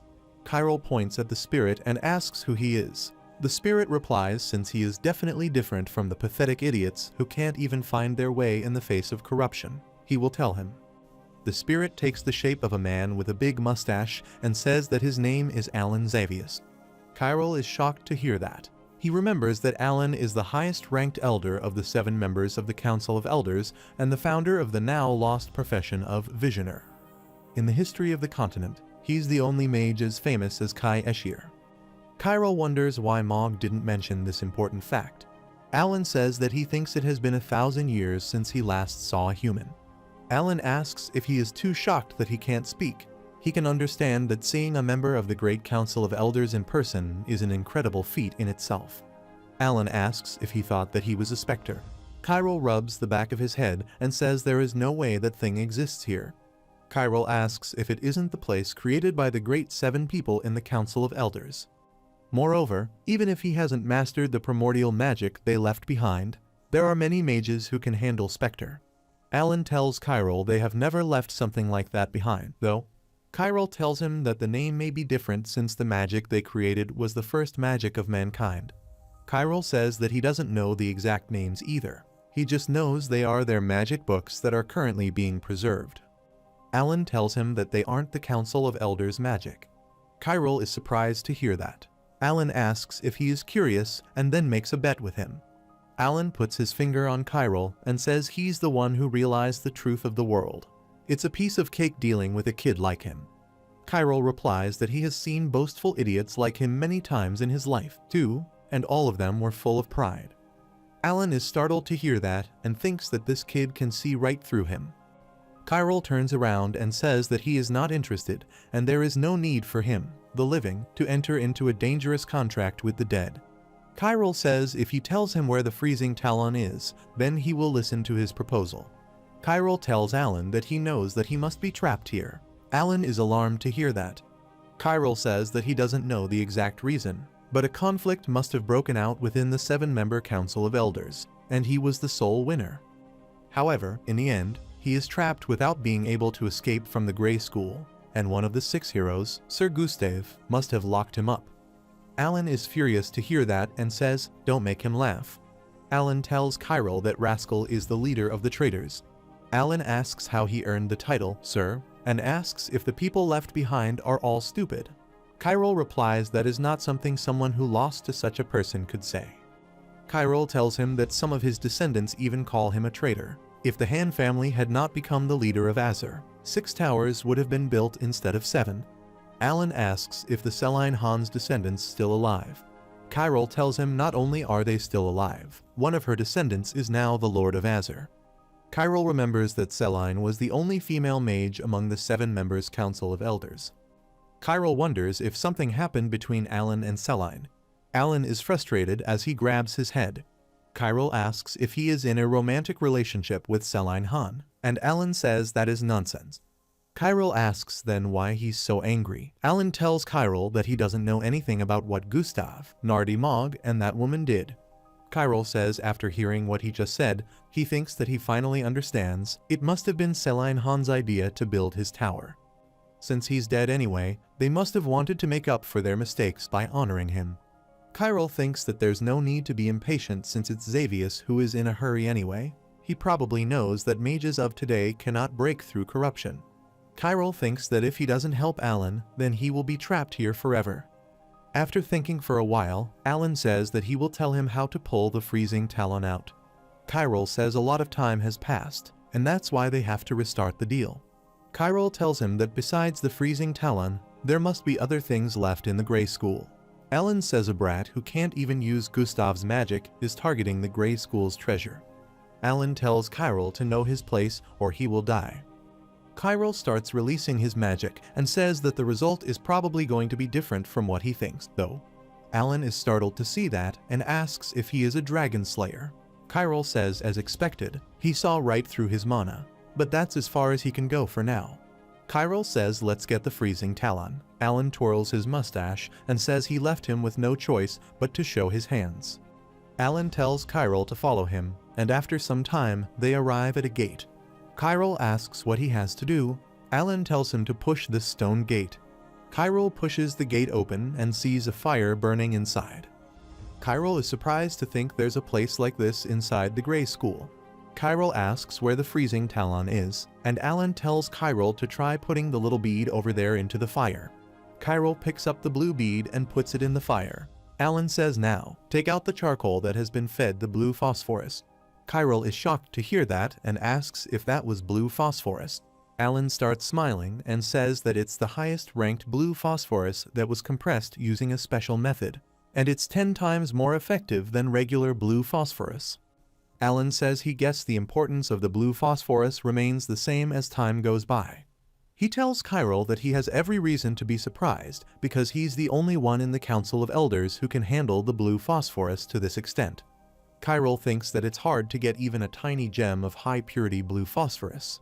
Oliver desperately wants it, too, since the blue phosphorus shows tremendous power when fighting against the monsters of the Oracle. Chiral thinks that the bead he just threw was the size of a fist, yet it could be 10 times more effective than regular blue phosphorus already. Chiral thinks this may be a game-changing opportunity. He asks Alan where did he get them. Alan asks what he means and asks if he is calling him a thief. Chiral says he wants to know where he mined the blue phosphorus. Alan asks if he thinks that the blue phosphorus is something buried in the ground, and he tells Chiral that this isn't a magic ore. Chiral is surprised to hear Alan explain that blue phosphorus is hardened moss created by the Fountain of Vision, and he's the one who managed that Fountain of Vision. Alan says that it doesn't matter that the fountain is dry, he can always bring it back. Chiral thinks that the reason he hasn't been able to obtain minerals for a while is because Alan Xavius was dead. Alan tells Chiral to put the blue phosphorus charcoal in the hole under the stone plate. Chiral puts it in the hole, and the flame starts raging. After a while, a sword appears. Chiral grabs the sword and thinks if Mog was related to Alan, then he should have known how to acquire the freezing talon as well, but he didn't tell him. Chiral wonders if he was trying to hide something from him. Alan tells Chiral now that he has acquired the freezing talon, will he listen to him now? Alan tells Chiral to take him to the Platinum Dragon, and if he helps him then he will also help Chiral. Chiral smiles and says that is what he has been wanting to hear. After some time, Chiral returns to the palace, and he tells Passio that he doesn't look too good. Passio says that it is because he had trouble sleeping last night. Chiral thinks that he is such an old fox. Never in his wildest dream would he have imagined that he would come back in 2 days. Chiral says that is good to hear. He puts his hand in his pocket and says that he needs to be thoroughly prepared because he met a band of bandits on his way here. They had coins with a special pattern. Kyril puts the coins on the table and says that he thinks it would be best if he starts an investigation. Passio nervously picks up the coin and says he will definitely find out the culprits. Kyril thinks that, of course, he would be surprised because he is the one who sent the bandits to kill him. Kyril shows him a bag of items and says these are the artifacts he found in the Grey School. Kyril puts the items on the table and says that since they aren't something he can use, he is reporting it because he thinks it's only right that he gives them to his lord. Passio tells Kyril that he did a great job and that it must have been hard on him. As a reward, he will give Kyril the opportunity to read the Primordial Magic book. Kyril thanks him for the offer and says that since primordial magic isn't something he can afford, he will look at it next time. Passio thinks that he is so glad he's still a kid. Although he's talented, he's naive and doesn't know how the world works yet. Now that it's like this, conciliation is better than eliminating him. Passio tells Kyril in that case, he will give him the staff used by the Magic Society's high-ranked mages. This means that not only Azur but also the Magic Society has acknowledged him. So even if he doesn't belong to the society, he can still prove his identity. Kyril thinks that he got himself a useful token. The magic staff can be useful when traveling around the world. It's difficult to move outside the Empire with Cruel's token alone, so this is good. Kyril bows and says that then he will gratefully accept the staff. Alan's spirit is hovering behind Kyril and says that the idiot is Celine Hans's descendant. Her personality was terrible, but she was still a beauty who was known as the Hidden Moon. It looked like a lot of time had passed. Kyril thinks that even though he looks like that, he is still a high-ranked mage. Don't underestimate him. Alan says that idiot's meager mana is not worth mentioning. It's just funny how he's making a fuss over Gustav's lame magic and he can't even feel his presence right now. Kyril tells him that thousands of years have passed. He can't think of the age of magic, and now as the same thing. Alan asks Kyril what is wrong with his body, and Kyril replies that he ate the flame dragon's heart. Alan is shocked to hear that and asks if he is talking about the flame dragon Lyceria. Kyril says that is right. Alan says there's no way he killed that dragon. Kyril tells him that after they died, there was one more monstrous mage. 250 years ago, there was a mage called the Dragon Hunter, Kai Eshir. Alan asks how that mage compared to him. Kyril tells him that it's not like he met him in person when he was alive. Now that he is an astral body, it's even harder to compare the two. Alan says that he is talking as if he met Kai Eshir before. Kyril tells him that he saw him fight against Lyceria and that flame dragon died. Alan tells Kyril that he is truly lucky in a body without mana, and he has gained more mana than an archmage. Kyril asks how he knew that he had no mana. Alan tells him he is figuring out something like that, which is a piece of cake. Alan tells Kyril that if he has the memories of Kai Eshir, then take a look at his memories too. He puts his finger on Kyril's head and says that he should be able to compare them for sure. Kyril opens his eyes in a palace and wonders if he is inside Alan's memories. It should be since this isn't his first time traveling through someone else's memories. Kyril looks at some people and thinks those guys must be members of the Council of Elders. They all look like they're in their late 20s at most. This must be one of his earliest memories. Alan didn't have a mustache then. A person tells Alan that their decision is final. Alan asks if they understand the consequences of that decision. He tells Alan that he needs to look after the Fountain of Vision. It's something they can never do, and that's why they have no other choice but to ask him who has learned the unrivaled magic of arcane arts. Alan says they are asking him for a favor after all that nonsense. Alan tells Gustav that after getting sick in the library he must have lost his mind. Gustav is furious, and he says it's true that humans learned magic from dragons, but they still can't give them the Grey School. Alan says this is an important place for them too. They borrowed it, so of course they have to return it. Gustav yells at Alan that he is wrong and says they are the ones who solved the formulas while the dragons couldn't even do anything.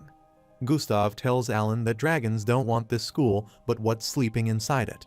Kyril is surprised to hear that there's something inside the school that even the dragons want. Gustav tells Alan that the decision has been made, and everyone points their magic staff at Alan. Alan is startled to see that. Gustav tells him that if he doesn't comply, then he has no choice but to use force to make him agree. Alan gets angry and starts attacking them. Gustav tells everyone to dodge, but the attack strikes a mage and kills him instantly. Chiral thinks that was a second-class magic arrow, and with that kind of speed, it's impossible to dodge. Alan starts his attack again. Gustav tells everyone to use their magic shield, but Alan's attack tears through the shield like a piece of paper and kills some more mages. Gustav is shocked to see that. Chiral thinks that Serica was a combat mage who used magic as an assistant, but Alan is fighting an overwhelming battle only with magic. Alan prepares another attack. Chiral thinks that he didn't eat the heart of the dragon, but he is using two types of magic. Thanks to his sharing his consciousness, he thinks that he knows how to use it.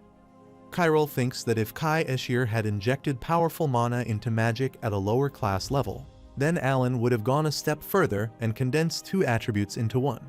Chiral says that Alan, in his youth, was definitely stronger than Kai Eshir, but even he eventually met his death in the Grey School.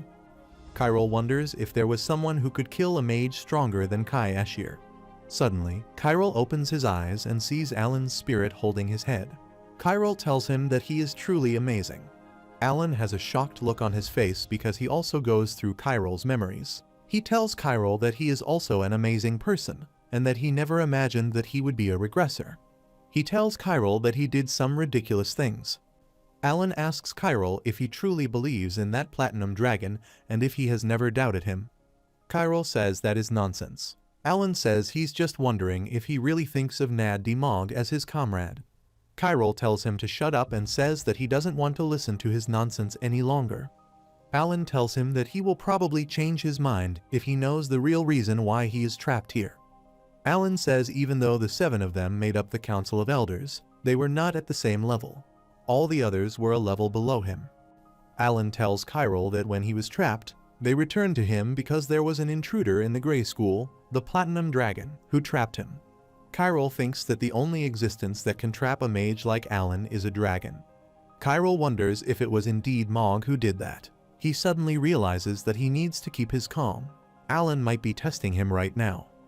Chiral tells Alan that Mog must have had his reasons, just as the 7-member Council of Elders can't necessarily be called the one who made the continent prosperous. Alan says yes, as he said, they weren't interested in how humans live.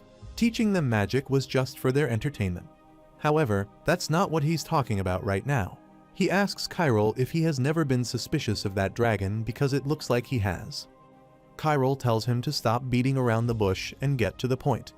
Alan tells Chiral that Mog lied to him, and that includes what he told him about the only thing he found here, which was the freezing talon. Alan snaps his fingers, and a box appears. Alan tells Chiral that this was taken by Nad Dimog in his previous life. He must have taken it when he came to the Grey School with him, and now he will beat him to it this time. Chiral tells him that besides Mog, someone else could have found the treasure. Alan replies that this could never happen because half of the 7 elders learned magic from dragons, albeit slightly, and he was able to use dragon magic as well. All the magic they create has dragon mana at its base. For that reason, those with ordinary mana cannot learn primordial magic or even arcane arts. Alan tells Chiral that one needs dragon mana to unseal the treasure, and if no one has ever mastered primordial magic, no human being is in possession of dragon mana. That means his last companion, the Platinum Dragon, was the one who hid the Grey School's treasure. Chiral asks what's so great about this for him to have done such a thing. Alan says that it looks like he finally feels like making a contract with him. Since he has eaten the dragon's heart, he can break the seal of course, but this will only be possible if he tells him the magic formula. Chiral asks how can he trust him, it might be a trap. Alan says that he is quite doubtful for someone who possesses enough skills to be the Sword Saint. He asks him why don't he be more bold. Alan tells Chiral if he wants to change the future, then he can advance that goal and increase his odds. Besides, they obviously want the same thing, meeting Nad Dimog. Alan asks Chiral to give him his hand and he'll inject the deconstruction formula into his head, and if he touches that seal without his mana veins properly opened, he will be reduced to ashes. Chiral says that signing a contract with a mage from 1,000 years ago, it's something he never thought of. Alan tells Chiral that the magic knowledge he has accumulated over 1,000 years is something that no other archmage possesses. If he wants it, he will give it all to him. Chiral thinks that knowledge could possibly rival that of a dragon, but this is a dangerous gamble, and if he is not careful, his body will be controlled by Alan. However, after eating the dragon's heart, his body is no longer that of a normal human being. Chiral tells Alan that considering how he wanted to make a contract, even though he knew that he ate the dragon's heart, he guessed he really wanted to get out of there. Alan says this might be his last chance after 1,000 years. He tells Chiral to shake his hand, and he'll make him the supreme ruler. Chiral says, "Right," and shakes his hand. After some time, they are in a library, and Chiral is reading a magic book. Chiral says it is fascinating. He can understand magic formulas even though he has no idea what they are about. Alan says, of course, since he is now sharing his knowledge, but the mana he can use is still limited. Chiral asks if there is no way to change that. Alan says that he doesn't know how to open the mana veins either. Even back then, he would have never seen anyone with a body like him before. The dragon's heart is a condensation of mana, which is a slight mistake, and his body will explode. Chiral thinks that in the end, there is no other choice but to meet the dragon, Nad Dimog. All the answers lie with him. However, it's impossible right now because the dragon's lair is not a place that can be raided by him alone. From ogres to minotaur and golems, all kind of monsters are lurking around in that place. Chiral thinks that Guy is also sleeping now, and no matter how good his swordsmanship is, he has physical limitations. That's why he needs to get stronger. Alan tells Chiral that he can also find his original strength as he becomes stronger through their soul contract, and with that in mind, since he is better suited with a sword than learning magic, he will teach him how to truly use the freezing talon. Chiral tells Alan that he already knows how to use a sword. Alan asks if he is talking about what the woman with weak dragon mana used in his memories. If he is talking about that method, then forget it because that's how one gets wielded by the sword, not use it. Alan tells Chiral that since he will reach the pinnacle of the sword, he should have realized by now that the woman's swordsmanship had actually ruined the freezing talon. Chiral remembers that Miliana was the only human who possessed dragon mana in his previous life, and she was the leader of the southern equestrian tribe, Digan. Alan says that even with the strongest weapon, she couldn't defeat him, who had no magic power. If it were him, he would have made a dragon-toothed soldier and had him use the freezing talon. Chiral asks if it isn't a cursed art that injects dragon blood into a living person, and that technique is forbidden in the Empire. Alan tells Chiral that the Empire doesn't mean anything when the world is falling apart. If one's destined to die anyway, wouldn't it be better to help, at least in this way? Chiral gets angry and says that he doesn't use humans as sacrifices, and even if the world ends, he will never use that technique. Alan tells Chiral that choice is his, but let him know if he ever needs it. And even though he has been swinging a sword for eons, don't think that he knows everything about swords.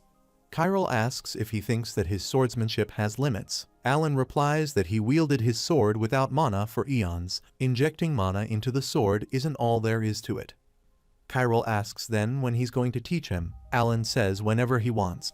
Alan snaps his fingers and says that the training has already begun. Chiral gets teleported somewhere. Alan tells Chiral that this is a training ground where mages of the Age of Magic trained. It is a virtual space recreated through magic, and a month here is like a day in real life. Chiral says when he targeted the Grey School, he never saw such a wide space. Alan says the Platinum Dragon knows this place well, so he must have taken the shortest route to find the freezing talon. No, maybe it was to kill him as fast as possible. Chiral says to kill a mage as strong as him without anyone knowing, it truly makes him realize that he isn't a dragon for nothing. Alan tells Chiral that the one who has to deal with someone like that is him. Chiral replies that he doesn't think that he will unconditionally be on his side just because he signed a contract with him. Alan says that they will just have to wait and see, and he explains that what he's trying to do is not to make him a swordmaster. The swordsmanship they are pursuing is not just about injecting mana into the sword to increase its power. There are limits to the magic a swordsman can use, at most buffs and shields that strengthen one's body, and mana blade that gives property to the weapon. Alan says that there is a limit to swordsmanship performed using the body, but there is no limit to magic. Chiral asks who told him that there's a limit to swordsmanship. Alan replies that he doesn't know about swordsmanship, so he will admit that it's a mage's perspective. Alan explains that it is not about who is stronger, a mage or a swordsman. That guy once told him this, that the swordsmanship of a swordsman and the swordsmanship of a mage are clearly different. Alan tells Chiral that he is no longer a person who can be measured by ordinary standards, and he's not planning on just becoming a sword master now. Alan holds his staff and tells Chiral to become a unique existence who can use both the capabilities of an archmage and a sword master, reach the pinnacle that no one has ever reached, and become a grandmaster. Some spirits appear out of nowhere and they start attacking each other. Chiral wonders what are these things. Alan explains that these are the spirit bodies created based on traces left at the training ground and his memories. It would be better to show it to him once rather than having to explain it 100 times. This is a swordsmanship created by Kellner, the founder of magic swordsmanship. He created a sword technique best suited to the freezing talon he used. Chiral starts examining the fight closely and sees that every single movement is aimed at the vital points and stances that are difficult to connect and are covered with magic. He doesn't just focus on mana blades, but on swordsmanship itself. Chiral thinks that it's different from all the techniques he has fought against so far, as well as the sword master's swordsmanship. Alan tells Chiral that he told him that his swordsmanship consisted of 49 complex and detailed sword movements that allowed him to deal with any situation. He hates to admit it, but it's true that it was hard to fight against that guy when he held the sword. This is the swordsmanship that took Kellner 150 years to perfect, and it's definitely not something that can be learned easily, so don't rush himself. Alan twirls his mustache and says that with Chiral's mana and the power of their contract, it's a piece of cake to recreate this space even if he leaves the Grey School. Chiral pulls out his sword and starts practicing his sword skills. He asks if this swordsmanship has a name. Alan tells Chiral that it's called Colorless Energy Sword. Chiral says it is a befitting name and asks if this is all he has to show him, and says if that's the case, then he guesses there's nothing more to do here. Chiral tells Alan if he goes outside there will be someone more interesting than him. Chiral tells Alan that this swordsmanship is not a complicated one with 49 sword movements. This has only 7 movements. After some time, Chiral returns from his training. Mikhail is excited to see him and says that he is back. Alan asks Chiral if that's the one he told him about. Chiral says yes. Alan says looking at him, he can understand why the Platinum Dragon said the blood vessel from the mana veins to the mana point is short. Alan tells Chiral that with a body like Mikhail's, it's easy to learn magic naturally. He tells Chiral to hold his hand. Chiral grabs Mikhail's hand, and Mikhail is startled by it. Alan starts examining him and says nice, his blood vessels are thick, so it's easy to circulate mana, and he's got a blessed physique. If he studies well, he will be able to join the ranks of archmages in his time. Chiral says that won't be a problem with him as his master. Alan is annoyed to hear that and asks if he wants him to teach that kid, and he says that he refuses. Chiral says there's no way a mage wouldn't enjoy raising great students. Furthermore, they will need Mikhail to conquer Nad Dimog's lair. Chiral tells Mikhail that it looks like he reached the 3rd class in the 2 days he was gone. Mikhail says yes, it's only possible thanks to Mr. Aiden's help. Chiral thinks so Aiden did what he asked him to. Chiral looks at Alan and says no matter how he looks at it, it will be more fun to teach this guy than to teach him, and they will leave as soon as they finish their work here, and since they have plenty of time, why not try and turn him into a proper mage? Alan says fine, but he has one condition. They need to stop by Green Trail on their way. Chiral is shocked to hear Alan talking about Abyss Mountain. Alan tells Chiral that it's probably a place he doesn't want to go to. After all, it's the place where the tower he regressed to is located. Chiral says that he hasn't heard that name in a long time. That is the place where he killed Oliver with his own hands. Alan says that he knows it's not a very pleasant place for him. However, he's not saying this to hurt his feelings. Chiral says that he knows there is no way someone who has lived for 1,000 years would do such a childish thing. It's a gateway that must be passed to obtain the South anyway. More importantly, the problem is the 5 major tribes that protect the Abyss Mountain, excluding Digan of Miliana. They are the most powerful. If he climbs the Abyss Mountain and brings them to his side, it'll be easier for the Digan to make their movements. Alan asks if those idiots still believe in the absurd legend that there is a spirit king in the mountain.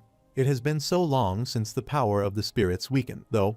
This is why those guys are called uncivilized barbarians. Chiral says that he wonders who is currently living as a parasite on a northern barbarian. Alan starts laughing and says the north and the south are completely different. That's definitely not what he meant. Chiral points at the location on the map and says that whether there is a spirit king or not is not important. The 5 major tribes believe in the legend that only those who climb to the top of the Abyss Mountain can rule over them. Alan says that he can help if he is thinking of climbing to the top of the Abyss Mountain, but there's also a secret hidden there.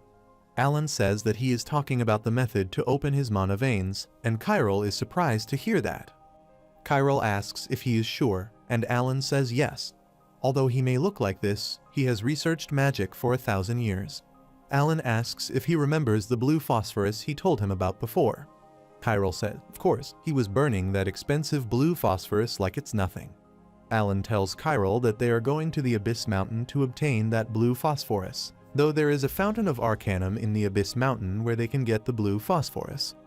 Chiral remembers that weapons made of blue phosphorus have a great effect on the corrupted because they have the power of spirits.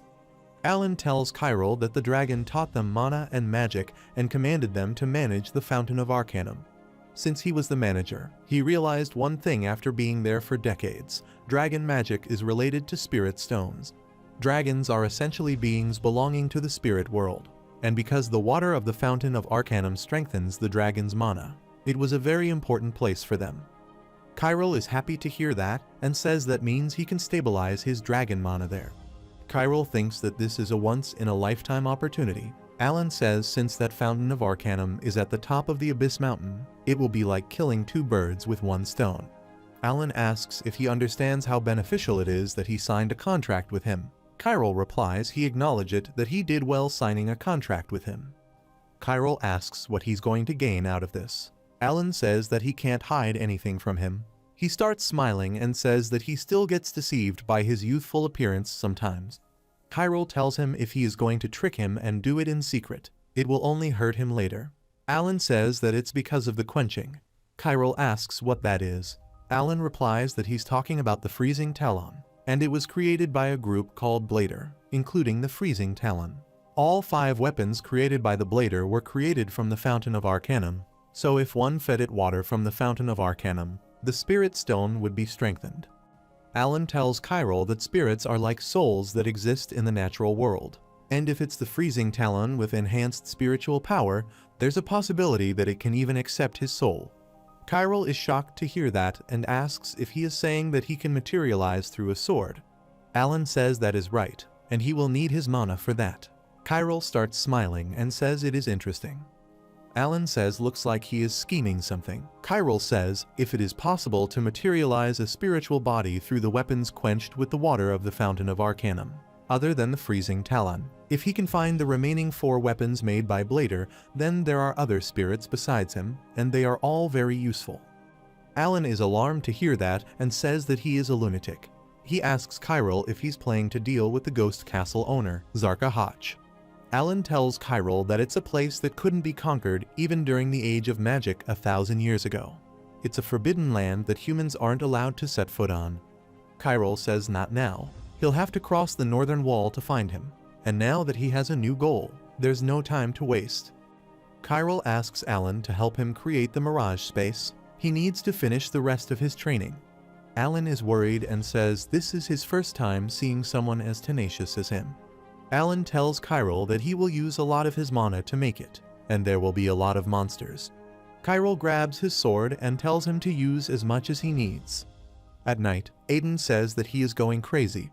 12 hours have already passed, and they no longer have any reason to stay here. Aiden asks how long Chiral is going to sit like that in his room. He can't even touch the doorknob because of the mana flowing out of the room. He asks what's with this dense mana. It's making his skin tingle. Chiral tells Aiden that he will find a man named Thompson outside and take what he gives him. Aiden is startled to hear that and wonders if he is under Chiral's control. Every time he leaves, he comes back stronger, as if he is a different person. Alan asks Chiral if he is pushing himself too hard. Chiral says that they have to leave soon, and he tells Alan that the space he created gives off a similar vibe to Feral, the mana that controls time and illusion. Alan says maybe it's similar. The origin of dragon mana is spiritual power, so let's just say it's ancient magic for now still. There's no rush. He only just begun to use mana, and Kalner's swordsmanship isn't something that can be accomplished in a day or two.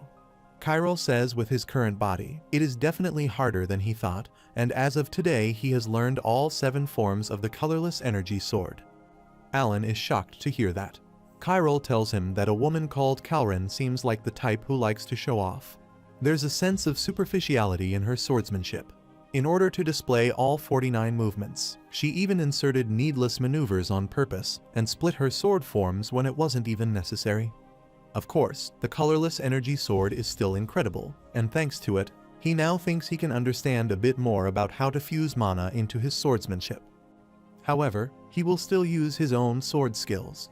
Alan starts laughing and says it seems like he underestimated him. Even after becoming a sword saint, he was the one who swung the sword for eons. Kalrin will probably stomp the ground in frustration in the underworld. Kyril tells him to let's finish one more thing here and get ready to leave. He will need to try using what he has learned, too. After some time, Kyril arrives at the Ulka's guild to meet Bargo. Bargo is happy to see Kyril and says it's the central figure of their guild. Bargo tells Kyril that he must be tired after returning from the Grey School, though he asks what brings him here. Kyril says that because he received a commission. Bargo says that for someone as precious as him, he doesn't think just any commission will work. He asks Kyril what kind of commission it is. Kyril replies that there is a rumor that most of the magic books stolen from here have been transferred to the church. Bargo and his subordinate are alarmed to hear that. Bargo tells Kyril that transactions with the Eula Church can only be carried out in places authorized by the Empire and Principality. Kyril says what he does is illegal in the first place. Bargo says there's no need to make the Empire and the Principality into their enemies. Kyril asks what if his partner is a member of the Principality, and he has the details of his dealings with the church here with him. Kyril shows him a contract and says it may look fine on the surface, but he had some dealings with the Lurine family within the church. Bargo says that he doesn't know what he is talking about. He orders his subordinate to get rid of this trash. He says yes, sir, and moves towards Kyril, but Kyril swings his sword and kills him instantly. Bargo falls to the ground and asks if he forgot his promise in the spiritual contract. Kyril tells him that he said he would take commissions from the Ulka's guild, not from Bargo Sira. Bargo asks what nonsense that is. He's the guild master, and Kyril tells him that there's one other person besides him who can approve the guild commission. Deputy Guild Master Thompson. Bargo asks what that dying idiot did. Kyril points his sword at Bargo and asks him to tell him everything he knows about Wooden Cloud. Kyril warns him that he will not be able to die until he tells him everything. In the morning, Kyril tells Thompson that he will be the new guild master. Thompson is shocked to hear that Kyril thinks that rather than completely destroying the guild itself, it would be better to use it to his advantage. Kyril tells him that since Bargo Sira is gone, it would be better for him, the deputy guild master, to take charge of the guild. Thompson tells Kyril if he becomes the guild master, the matter regarding the spiritual contract will be easily resolved. Kyril says that it'd be troublesome if people know he's connected to this place, so he decided to leave it to someone he trusts. Kyril gives him the contract and says that he is leaving the contract in his hands. Thompson starts crying after holding the contract and says to say such a thing after saving his life. He tells Kyril that he will serve him for the rest of his life, and Kyril starts smiling. Alan says that for someone who managed to cure mere mana poisoning, he's showing off quite a bit, and besides, that contract has already lost its effectiveness. Kyril tells Alan that he needs to gain his trust before they leave Azur since they never know what kind of variable the mages of Azur, led by Thompson, will be when the Continental War begins. After some time, Mikhail tells Kyril that they are ready to leave. Kyril tells Thompson if anything happens, he will look for the administrators of Tatar and say his name, and they will help him. Thompson is surprised to hear that and wonders if Master has connections with the administrators of that free city. Kyril takes his leave as Thompson is bowing down to him. After some time, Kyril is getting his horse ready. He asks how long has it been since they left Tatar. Aiden says he thinks it has been a little over half a year. Kyril says it has already been that long. Kyril asks Aiden what does he think about what he has done so far. Aiden replies that to be honest, he can't help but be amazed by it. Aiden thinks that it's already an incredible feat for an individual to sign a contract with the Gyudo Mercenary Corps. But not only did he win the magic contest, he even conquered the Grey School all by himself. These are all ridiculous achievements. Chiral asks Aiden if his opinion of him changed a little. Aiden thinks that he already has someone to serve. Chiral tells Aiden that they should get along well from now on. He tells him that he has high expectations of him. While getting on his horse, Chiral asks if he knows what the 3 most important principles are in founding a nation. Aiden replies funds to maintain it, land where the people can live, and a powerful army that can protect it. Chiral says that is right and asks if he knows what they are going to do next. Aiden is shocked and wonders if he is going to establish a nation. Aiden thinks that he is so foolish to think that Chiral is an adventurer. He got money from Tatter, the military force from the Gyotto Mercenary Corps, and now the only thing left is the land to establish a base. Aiden thinks that at the eastern end, there is the only land on the continent that the Empire and Principality do not care about. However, there is a reason why the Empire abandoned it, and given their current state of affairs, what he's planning to do is inconceivable. However, if it's Chiral, then anything can happen.